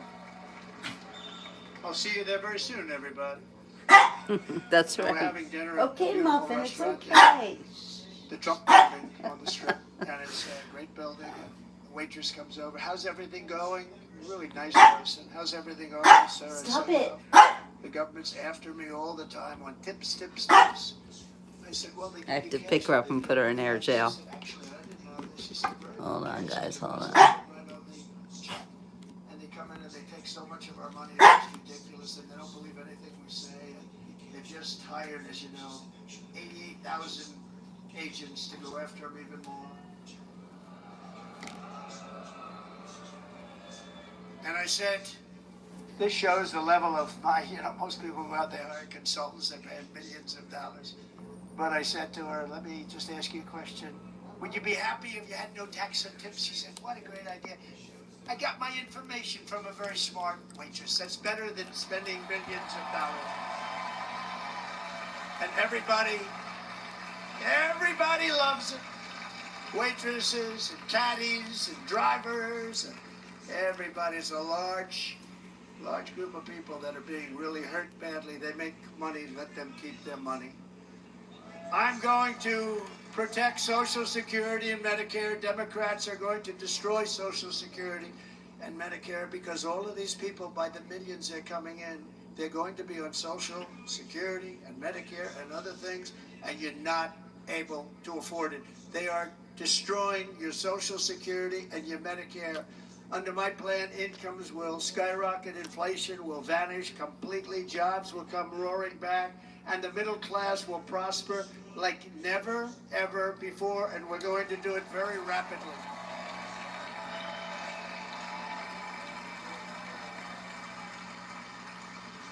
But no hope or dream we have for America can succeed unless we stop the illegal immigrant invasion, the worst that's ever been seen anywhere in the world. There's never been an invasion like this anywhere. Third world countries would fight with sticks and stones not to let this happen.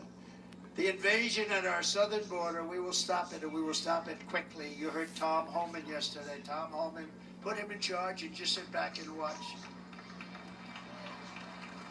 Brandon Judd for Border Patrol, he's incredible. These guys, they really, their job is a lot easier if they don't have to do anything, but they want to. They're patriots. Brandon Judd, Border Patrol, ICE. ICE goes out. You have to see what ICE does with MS-13. You have these are probably the worst gang, and ICE goes in there. And I know a lot of people on these rows here, and they're very tough people, but they don't want to do this job. They'll go into a pack of MS-13 killers. They're the worst, probably the worst gangs in the world. We have thousands of them. I moved thousands and thousands out in my 4 years. We moved them out, and it was a pleasure. But ICE would go right into a pack of these killers, and you see fists flying, you see everything flying, and then they take them. They put them in a paddy wagon. They take them back, and they get them out of our country. And the other countries weren't accepting them back, and I called up, and I said, tell them that we're not giving them economic aid anymore. And the next day, I got calls from all of these countries that were terminated. Billions of dollars we spend on economic aid to countries that does us, frankly, no good. And the next day I was called by everybody. I couldn't take all the calls. Sir, what's the problem? I said, you won't take your killers back that you sent in caravans into America. You won't take them back. Well, sir, if you'd like us to, we would give very serious consideration to doing that. And within 24 hours, they were being taken back. For years and years, when I first came in, they said President Obama tried to get him to go back, and they wouldn't accept him. They'd put planes on the runway so you couldn't leave the plane. They'd close the road so you couldn't take the buses. They'd all have to turn back. As soon as I said no more economic aid of any kind to any country that does that, they called back and they said, sir, it would be our great honor to take MS-13. We love them very much. We love them very much. We love them very much, sir. We'll take them back. At He's the so heart of the funny. Republican platform is our pledge to end this border nightmare and fully restore the sacred and sovereign borders of the United States of America. And we're going to do that on day one.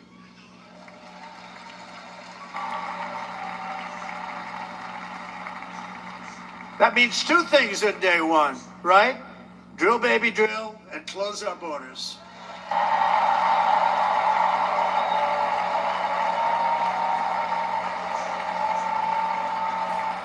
And by the way, and I think everybody as a Republican, as a patriot in this room, most Democrats, we want people to come into our country, but they have to come into our country legally. Legally. Less than 4 years ago, I handed this administration the strongest border in American history. But you can see on the chart that saved my life. That was the chart that saved my life. I said, look it, I'm so proud of it. I think it's one of the greatest. It was done by the Border Patrol. One of the greatest charts I've ever seen. It showed everything just like that. You know the chart. Oh, there it is. That's pretty good. Wow. Last time I put up that chart, I never really got to look at it. But without that chart, I would not be here today.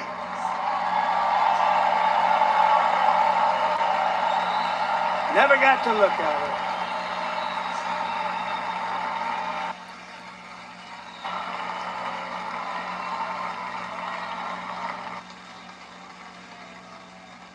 I said, you got to see this chart. I was so proud of it. And by the time I got to there, I never got to see it that day. But I'm seeing it now, and I was very proud. And if you look at the arrow in the bottom, that's the lowest level, the one on the bottom, heavy red arrow.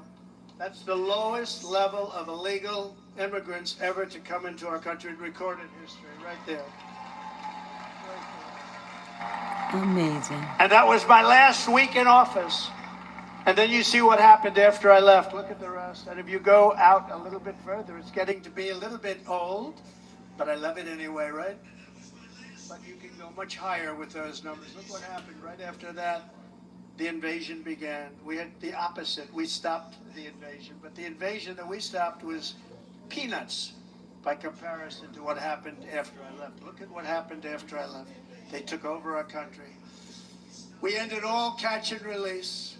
We shut down asylum fraud. We stopped human trafficking and forged historic agreements to keep illegal aliens on foreign soil. We want them to stay on their soil. Under the Trump administration, if you came in illegally, you were apprehended immediately and you were deported. You went right back. The current administration terminated every single one of those great Trump policies that I put in place to seal the border. I wanted to seal the border. Again, come in, but come in legally. You know how unfair it is? So many people, hundreds of thousands of people, have been working for years to come into our country. And now they see these people pour into our country at levels that are unprecedented. It's so unfair. And we're not going to do it. We're not going to stand for it. They suspended wall construction, ended remain in Mexico. We had a policy, remain in Mexico. You think that was easy to get from the Mexican government? But I said, you must give it to us. If you don't give it to us, there will be repercussions. And they gave it to us. Not easy. Canceled our Safe Third agreements. Demolished Title 42, implemented nationwide catch and release. That's catch and release, where we catch them and release them into our country. We catch them and release them into Mexico. There's a slight difference. And took 93, this is the previous administration, 93 executive actions to throw open our border to the world. The entire world is pouring into our country because of this very foolish administration. The greatest invasion in history is taking place right here in our country. They are coming in from every corner of the earth, not just from South America, but from Africa, Asia, the Middle East. They're coming from everywhere. They're coming at levels that we've never seen before. It is an invasion indeed, and this administration does absolutely nothing to stop them. They're coming from prisons. They're coming from jails. They're coming from mental institutions and insane asylums. You know, the press is always on me because I say this. Has anyone seen Silence of the Lambs? The late, great Hannibal Lecter. He'd love to have you for dinner. That's insane asylums. They're emptying out their insane asylums. And terrorists are coming in at numbers that we've never seen before. Bad things are going to happen. Meanwhile, our crime rate is going up while crime statistics all over the world are going down because they're taking their criminals and they're putting them into our country. A certain country, and I happen to like the president of that country very much, but he's been getting great publicity because he's a wonderful shepherd of the country. He says how well the country's doing because their crime rate is down. And he said he's training all of these rough people. They're rough. He's training them. And I've been reading about this for 2 years. I think, oh, that's wonderful. Let's take a look at it. But then I realized he's not training them. He's sending all of his criminals, his drug dealers, his people that are in jails, he's sending them all to the United States. And he's different in that he doesn't say that. He's trying to convince everybody what a wonderful job he does in running the country. Well, he doesn't do a wonderful job. And by the way, if I ran one of the countries, many countries from all over, I would be worse than any of them. I would have had the place totally emptied out already.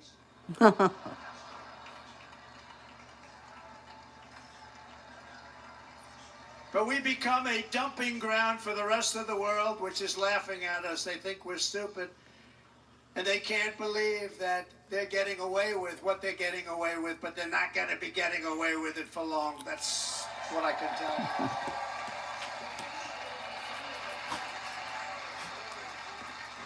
you. In Venezuela, Caracas, high crime. Caracas, Venezuela. Really a dangerous place, but not anymore. Not anymore. Because in Venezuela, crime is down 72%. In fact, if they would ever win this election, I hate to even say that, we will have our next Republican convention in Venezuela because it will be safe. Our cities will be so unsafe, we will not be able to have it there. In El Salvador, murders are down by 70%. Why are they down? Now, he would have you convinced that because he's trained murderers to be wonderful people. No. They're down because they're sending their murderers to the United States of America. This is going to be very bad. And bad things are going to happen, and you're seeing it happen all the time. That's why, to keep our families safe, the Republican platform promises to launch the largest deportation operation in the history of our country. Even larger than that of President Dwight D. Eisenhower from many years ago. You know, he was a moderate, but he believed very strongly in borders. He had the largest deportation operation we've ever had. Just recently, I spoke to the grieving mother of Jocelyn Nungary, a wonderful woman. A precious 12-year-old girl from Houston who last month was tied up, assaulted, and strangled to death after walking to the convenience store just a block away from her house. Her body was dumped near the side of the road in a shallow creek, found by some onlookers who couldn't believe what they had witnessed. Charged with Jocelyn's heinous murder are 2 illegal aliens from Venezuela who came across our border, were in custody, and were then released into the country by this horrible, horrible administration that we have right now. I also met recently with the heartbroken mother and sister of Rachel Morin. Rachel was a 37-year-old mom of 5 beautiful children who was brutally raped and murdered while out on a run. She wanted to keep herself in good shape. It was very important to her. She was murdered. The monster responsible first killed another woman in El Salvador before he was led into America by the White House. This White House let them in. He then attacked a 9-year-old girl and her mother in a home invasion in Los Angeles before murdering Rachel in Maryland. Traveled all throughout the country, doing tremendous damage. Rachel's mother will never be the same. I spent time with her. She will never be the same. I've also met with the wonderful family of Lakin Riley, the brilliant 22-year-old nursing student. She was so proud of being first in her class, who was out for a jog on the campus of the University of Georgia when she was assaulted, beaten, and horrifically killed. Yet another American life was stolen by a criminal alien set free by this administration. And these were incredible people we're talking about. These were incredible people who died. Tonight, America, this is my vow. I will not let these killers and criminals into our country. Thank you. Thank you for caring. I will keep our sons and daughters safe. As we bring security to our streets, we will help bring stability to the world. I was the first president in modern times to start no new wars. You know, we were the toughest, we were the most respected. And you saw this. Hungry, strong country, run by a very powerful, tough leader. He's a tough guy. Press doesn't like him because he's tough. And he came out recently. They were asking him at an interview, the whole world is exploding. What's happening? What's going on? Viktor Orban, Prime Minister of Hungary, very tough man. He said, I don't want people coming into my country and blowing up our shopping centers and killing people. But they said to him, tell us what's going wrong, what's happening, what is it? He said, there's only one way you're going to solve it. You got to bring President Trump back to the United States because he kept everybody at bay. He used a word I wouldn't use because I can't use that word. Because you'd say it was braggadocious. The press would say he was a braggart. I'm not a braggart. But Viktor Orban said it. He said Russia was afraid of him. China was afraid of him. Everybody was afraid of him. Nothing was going to happen. The whole world was at peace. And now the world is blowing up around us. All of these things that you read about were not going to happen. Under President Bush, Russia invaded Georgia. Under President Obama, Russia took Crimea. Under the current administration, Russia is after all of Ukraine. Under President Trump, Russia took nothing.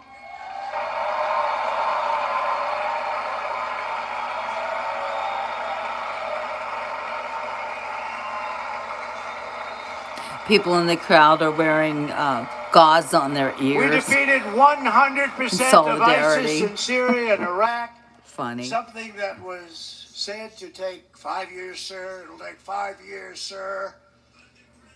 We did it in a matter of a couple of months. We have a great military. Our military is not woke. It's just some of the fools on top that are woke.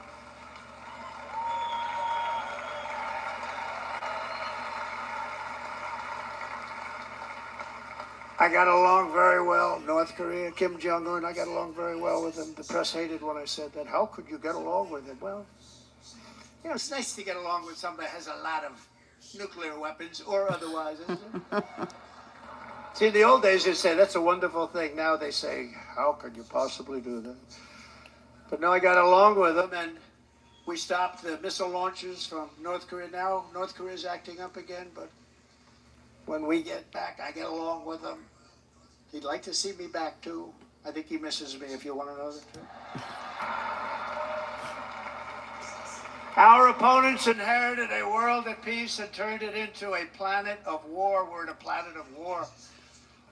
Look at that attack on Israel. Look at what's happening with Ukraine. The cities are just bombed out. How can people live like that where buildings, massive buildings are falling to the ground? It began to unravel with the disastrous withdrawal from Afghanistan, the worst humiliation in the history of our country. We have never had a humiliation like that. 13 heroic U.S. service members were tragically and needlessly killed. 45 others were horrifically wounded. Nobody ever talks about that. No arms, no legs, face explosions, horrifically wounded. And by the way, we have a man in this room who's running for the U.S. Senate from a great state, Nevada, named Sam Brown, who paid the ultimate price. Thank you, Sam. Thank you, Sam. Thank you. He paid the biggest price probably ever paid by anybody that is running for office, and I think he's going to do great. He's running against a person that is not good, not respected.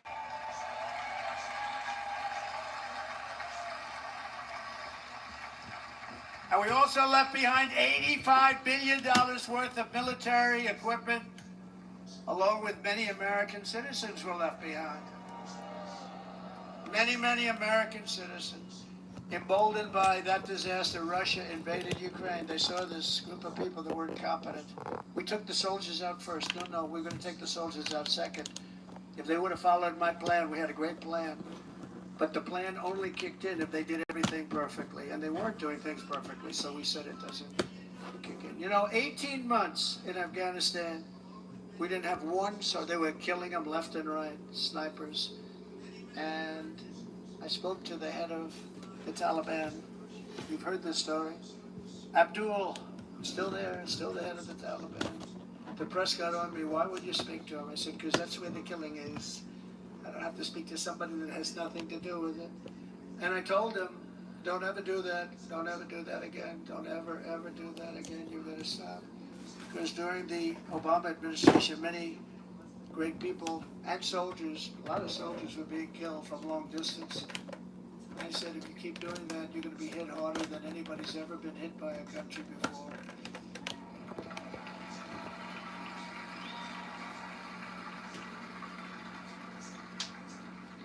And he said, I understand, Your Excellency. He called me Your Excellency.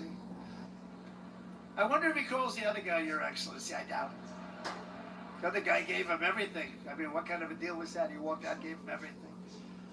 Do you know that right now Afghanistan is one of the largest sellers of weapons in the world? They're selling the brand new beautiful weapons that we gave them. But think of it, he actually said to me, but why do you show me a picture of my home? I said, you'll have to ask your people or one of your wives.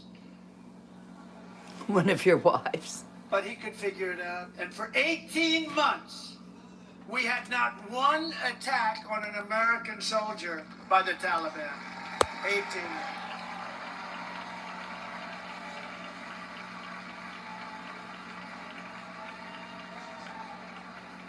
And then we had that horrible day where soldiers were killed. I was not there because of a ridiculous election.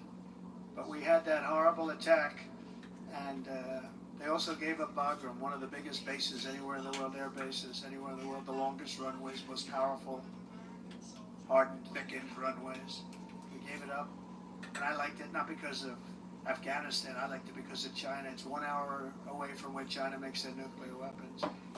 And you know who has it now? China has it now. We were keeping that. And now China is likewise circling Taiwan, and Russian warships and nuclear submarines are operating 60 miles off the coast in Cuba. You know that? No, the press refuses to write about it. If that were me running this country and we had nuclear submarines in Cuba, I will tell you that headlines every day would be, what's wrong with our president? You don't even hear this. You're not hearing about this. Russia has nuclear submarines and warships 60 miles away, Mr. Congressman, from Miami, by the way, happens to be here. Correct? In Cuba. And that would not be stood for if it were somebody else. They don't want to mention it, but now maybe they will. And the entire world, I tell you this, we want our hostages back, and they better be back before I assume office, or you will be paying a very big price.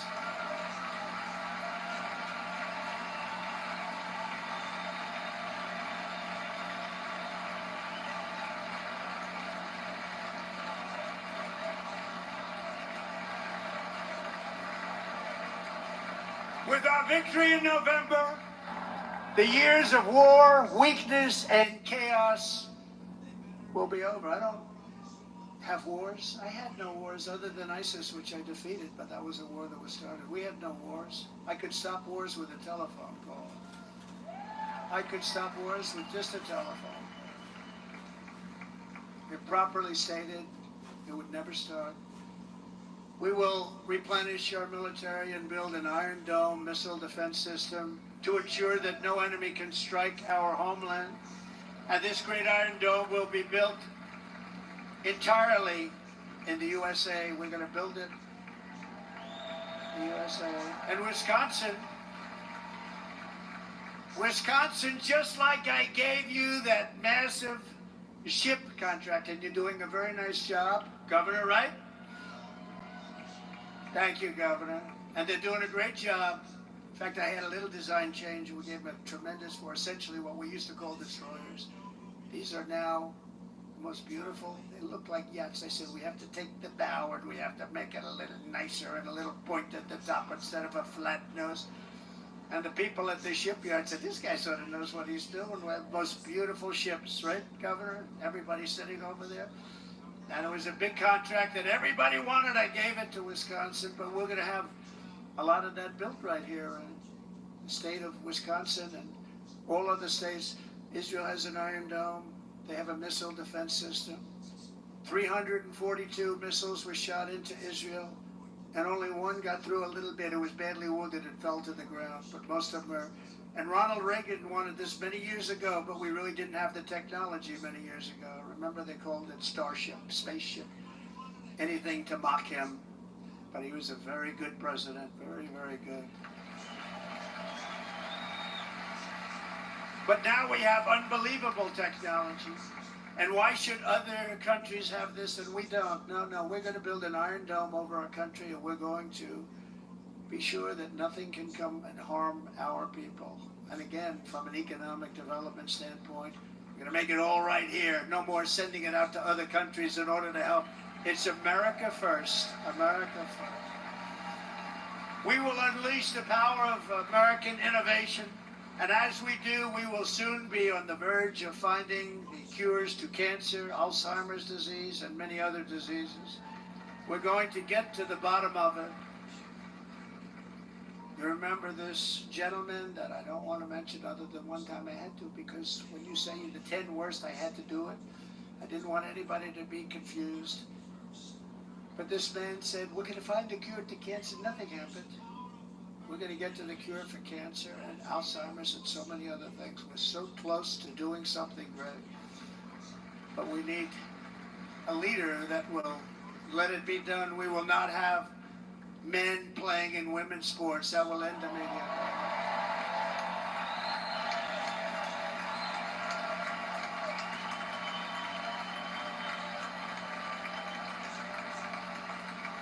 And we will restore and renovate our nation's once great cities, making them safe, clean, and beautiful again. And that includes our nation's capital, which is a horrible killing field. So many things. They leave from Wisconsin, they go to look at the Washington Monument, they end up getting stabbed, killed, or shot. We will be very soon very proud of our capital, again, Washington, D.C. Good night, Gina. America is on the cusp of a new golden age, but we will have the courage to seize it. We're going to take it. We're going to make it a current. We're going to bring this into a golden age like never seen before. Remember this, China wants to do it. Japan wants to do it. All of these countries want to do it. We have to produce massive amounts of energy if we're going to produce the new. If you look at some of the things that have been done and some of the things that we're going to do, but AI needs literally twice the electricity that's available now in our country. Can you imagine? But instead we're spending places where they recharge electric cars. They built 8 chargers at a certain location toward the Midwest. 8 chargers for $9 billion. Think of them as a tank for filling up your gas.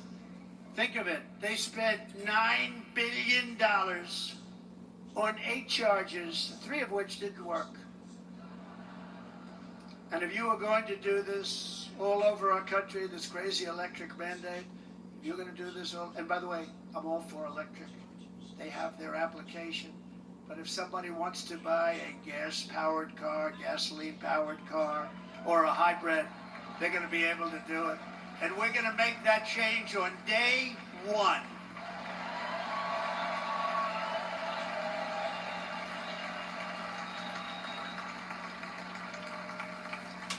So to conclude, just a few short days ago, my journey with you nearly ended. We know that. And yet, here we are tonight, all gathered together, talking about the future, promise, and a total renewal of a thing we love very much. It's called America. We live in a world of miracles. None of us knows God's plan or where life's adventure will take us. I want to thank Franklin Graham for being here tonight. He's an outstanding man. He wrote me a note recently. I have a lot of respect for him. Sir, I love your storytelling. I think it's great in front of these big rallies. But sir, please do me one favor. It won't make any difference. Please don't use any foul language. I was a little embarrassed. He said, it won't make any difference. Actually, it does. The story's not quite as good, but I've been very good. The story is not quite as good, to be honest. I've got to have a little talk with Franklin, but he was great. He's a great gentleman. His father was so incredible, Billy Graham. My father used to love taking me to see Billy Graham. My father would take me to see Billy Graham at Yankee Stadium. He had the biggest rallies you've ever seen. He was a good rally guy, too. But he'd get up, and he was a fantastic guy. My father loved Billy Graham. But I love Franklin Graham. I think Franklin's been fantastic. And I'm working so hard to adhere to his note to me. I'm working hard on it, Franklin. But if the events of last Saturday make anything clear, it is that every single moment we have on earth is a gift from God. Facts. Thank you. We have to make the most of every day for the people and for the country that we love. The attacker in Pennsylvania wanted to stop our movement, but the truth is the movement has never been about me. It has always been about you. It's your movement. It's the biggest movement in the history of our country by far. Can't be stopped. It can't be stopped. It has always been about the hardworking, patriotic citizens of America. For too long, our nation has settled for too little. We settled for too little. We've given everything to other nations, to other people. You've been told to lower your expectations and to accept less for your families. I am here tonight with the opposite message. Your expectations are not big enough. Not big enough.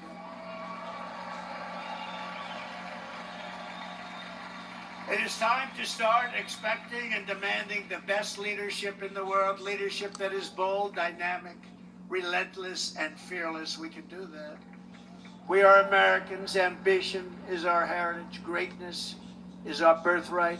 But as long as our energies are spent fighting each other, our destiny will remain out of reach, and that's not acceptable. We must instead take that energy and use it to realize our country's true potential and write our own thrilling chapter of the American story. We can do it together. We will unite. We are going to come together, and success will bring us together.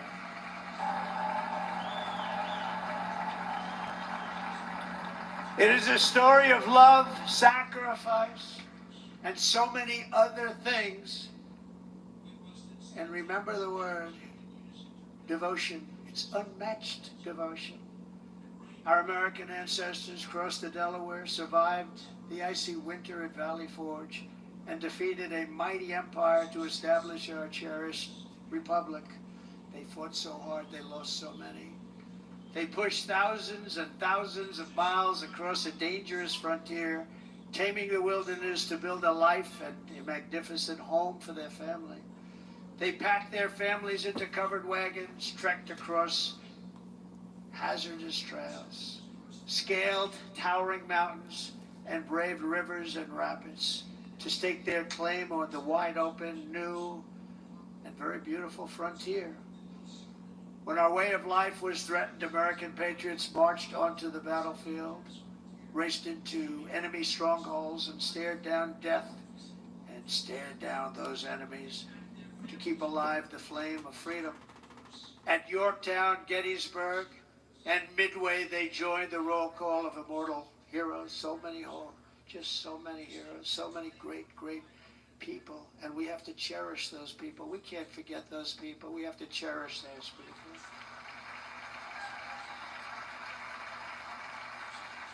And building monuments to those great people is a good thing, not a bad thing. They saved our country. No challenge was too much. No hardship was too great. No enemy was too fierce.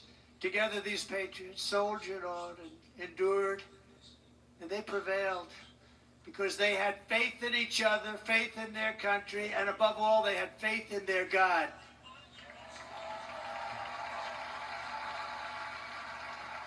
Just like our ancestors, we must now come together, rise above past differences.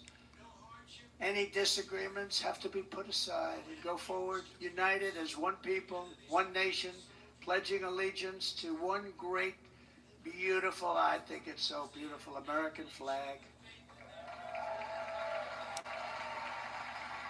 Tonight I ask for your partnership, for your support, and I am humbly asking for your vote. I want your vote.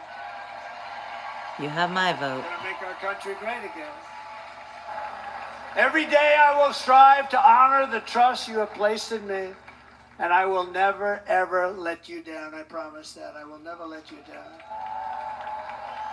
To all of the forgotten men and women who have been neglected, abandoned, and left behind, you will be forgotten no longer. We will press forward, and together we will win, win, win.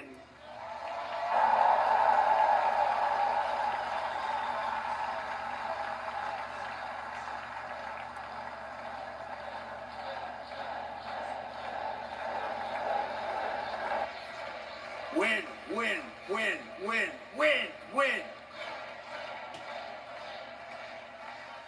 Nothing will sway us. Nothing will slow us, and no one will ever stop us. No matter what dangers come our way, no matter what obstacles lie in our path, we will keep striving toward our shared and glorious destiny, and we will not fail. We will not fail. Together we will save this country. We will restore the republic, and we will usher in the rich and wonderful tomorrows that our people so truly deserve. America's future will be bigger, better, bolder, brighter, happier, stronger, freer, greater, and more united than ever before.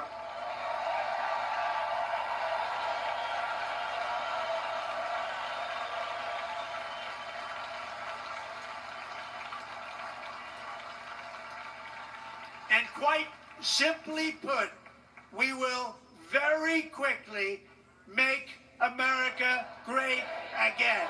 Thank you very much. Thank you very much, Wisconsin. God bless you. God bless you, Wisconsin, and God bless the United States of America, our great country. Thank you very much, everybody. Thank you.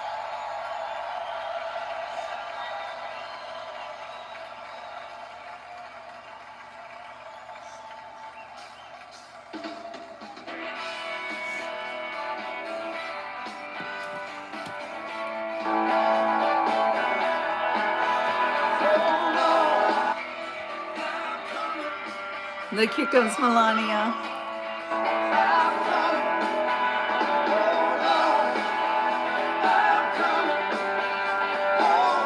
I didn't even see her.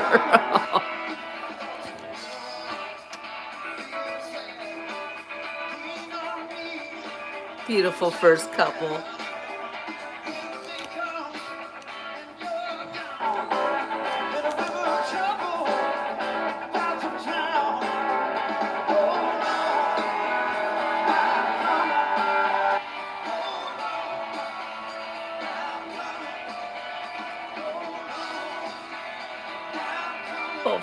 family.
Even Vanessa's there.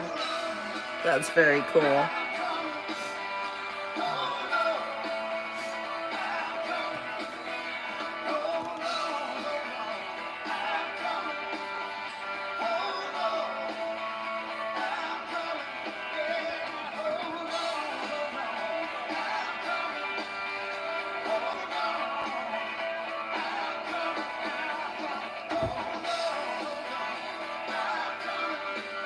Look at those kids.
And the tears are flowing again.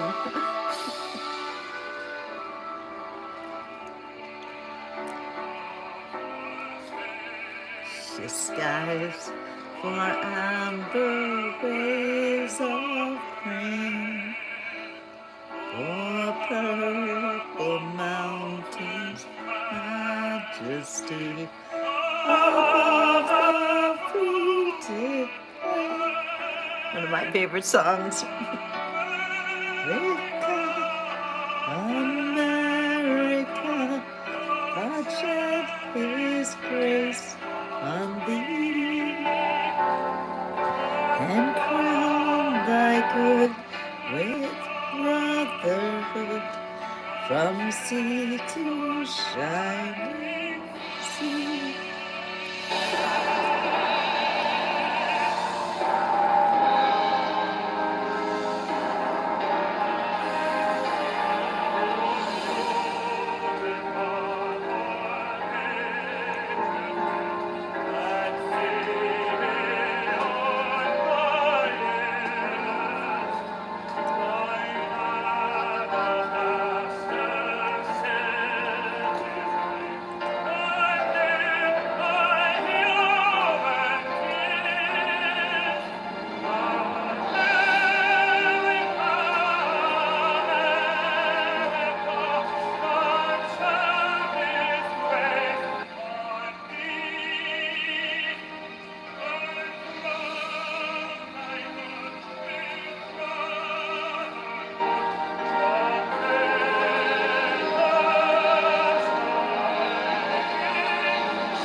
All right, you guys. Well, the RNC this year was unparalleled.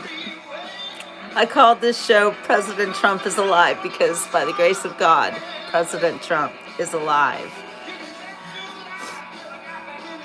They can't stop him. He's bulletproof now. All right, you guys. Thank you so much for attending the speech Trump at the RNC with me. We couldn't be there. This is the next best thing. I'm glad I didn't have to watch it by myself. So thank you guys for joining me. I'm going to say goodnight, but I'm not going to leave you yet because the Trumps haven't left the stage yet. So I'm here till the bitter end because so are they. Thank you, Lorena. And thank you to my Brazilian fans. It was great to see you guys. I don't understand what you guys were saying, but I know that you're with us Americans in spirit. So thank you to those of you watching from Brazil. I'm glad you were here, Darla. And all of my Facebook fans who are joining me now on YouTube since I have been silenced on that platform.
Thank you, R&W.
The princess is sleeping now.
tie is just gorgeous. She looks just like her dad.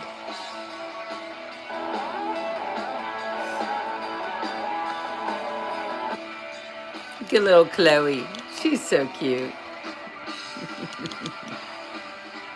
What a beautiful family he has. Scandal-free family, I might add. Because even Don Jr.'s ex-wife is standing right there. That says a lot.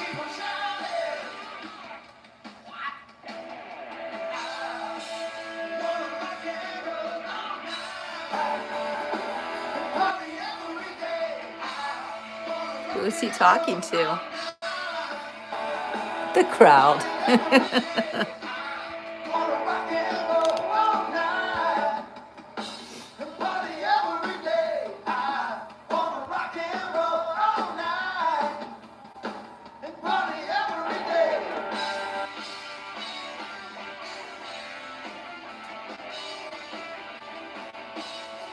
So glad he's alive. Thank you, God. Thank you, God. Thank you, God. This is a very happy day.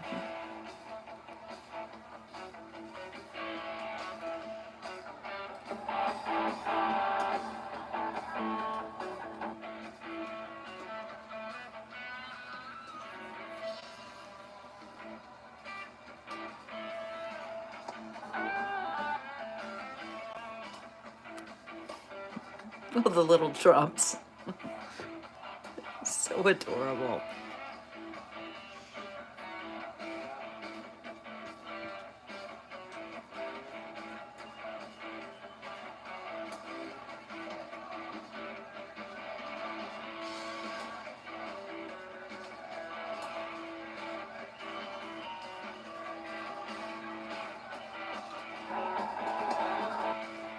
There they go.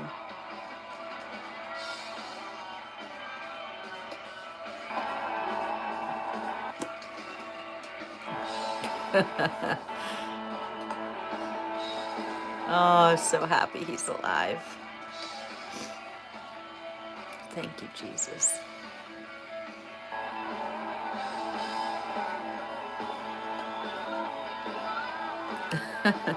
What a great grandpa he is.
Okay, looks like the Trumps have left the stage.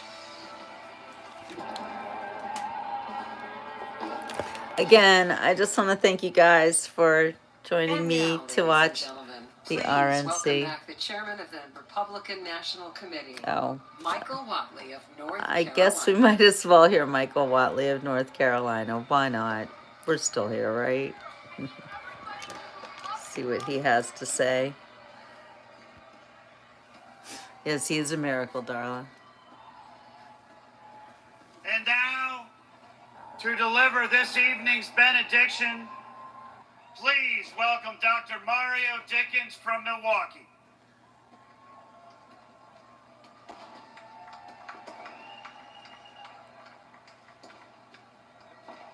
Thank you. Thank you, Mr. Chairman.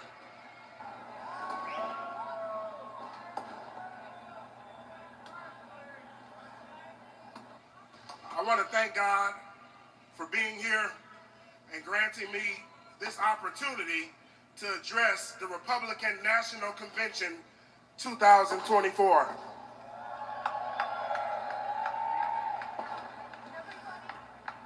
I'm staying on script, but I got to say one thing. Thanks, Darla.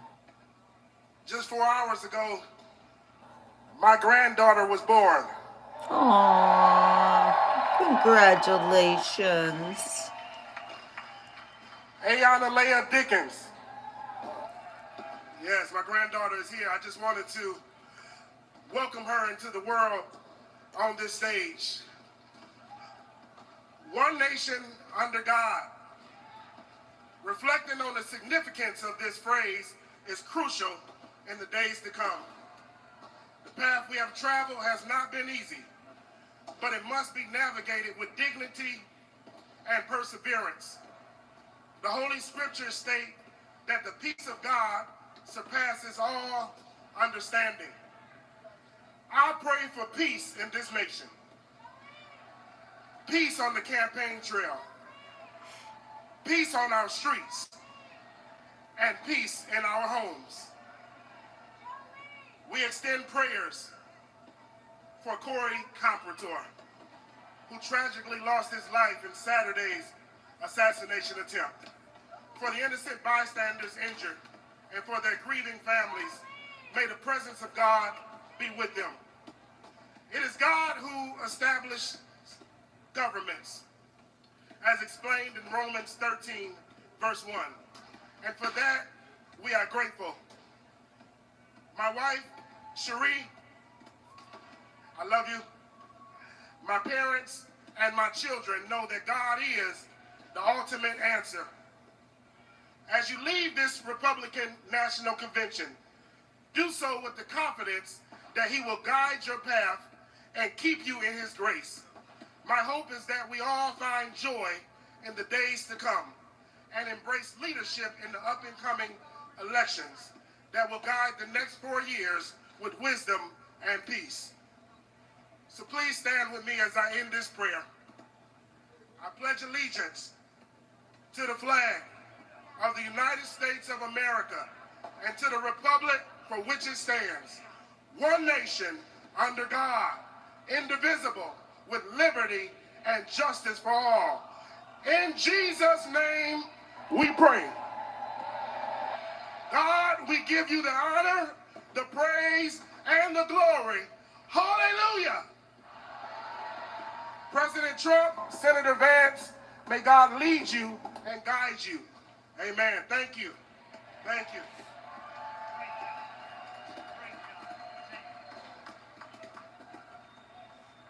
The chair now recognizes the delegate from the state of Wisconsin for the purpose of making a motion.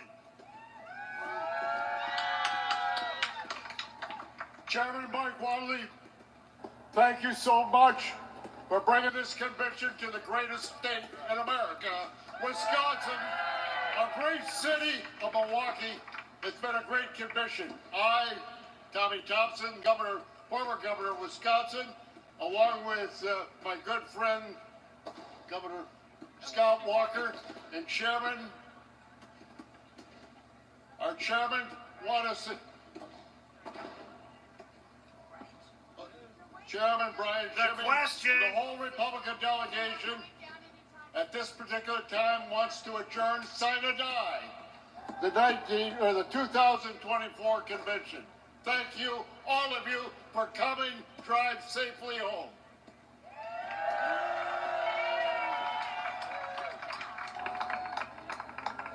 The question now occurs on the motion to adjourn the greatest Republican convention in history sine die.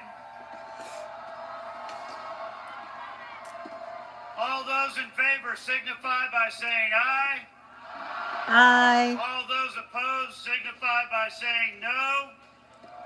In the opinion of the chair, the ayes have it.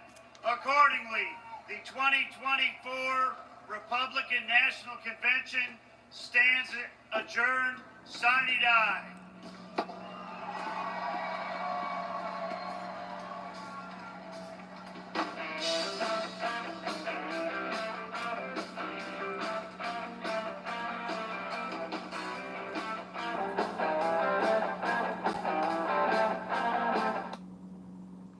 Okay, so now I'm really gonna say goodnight.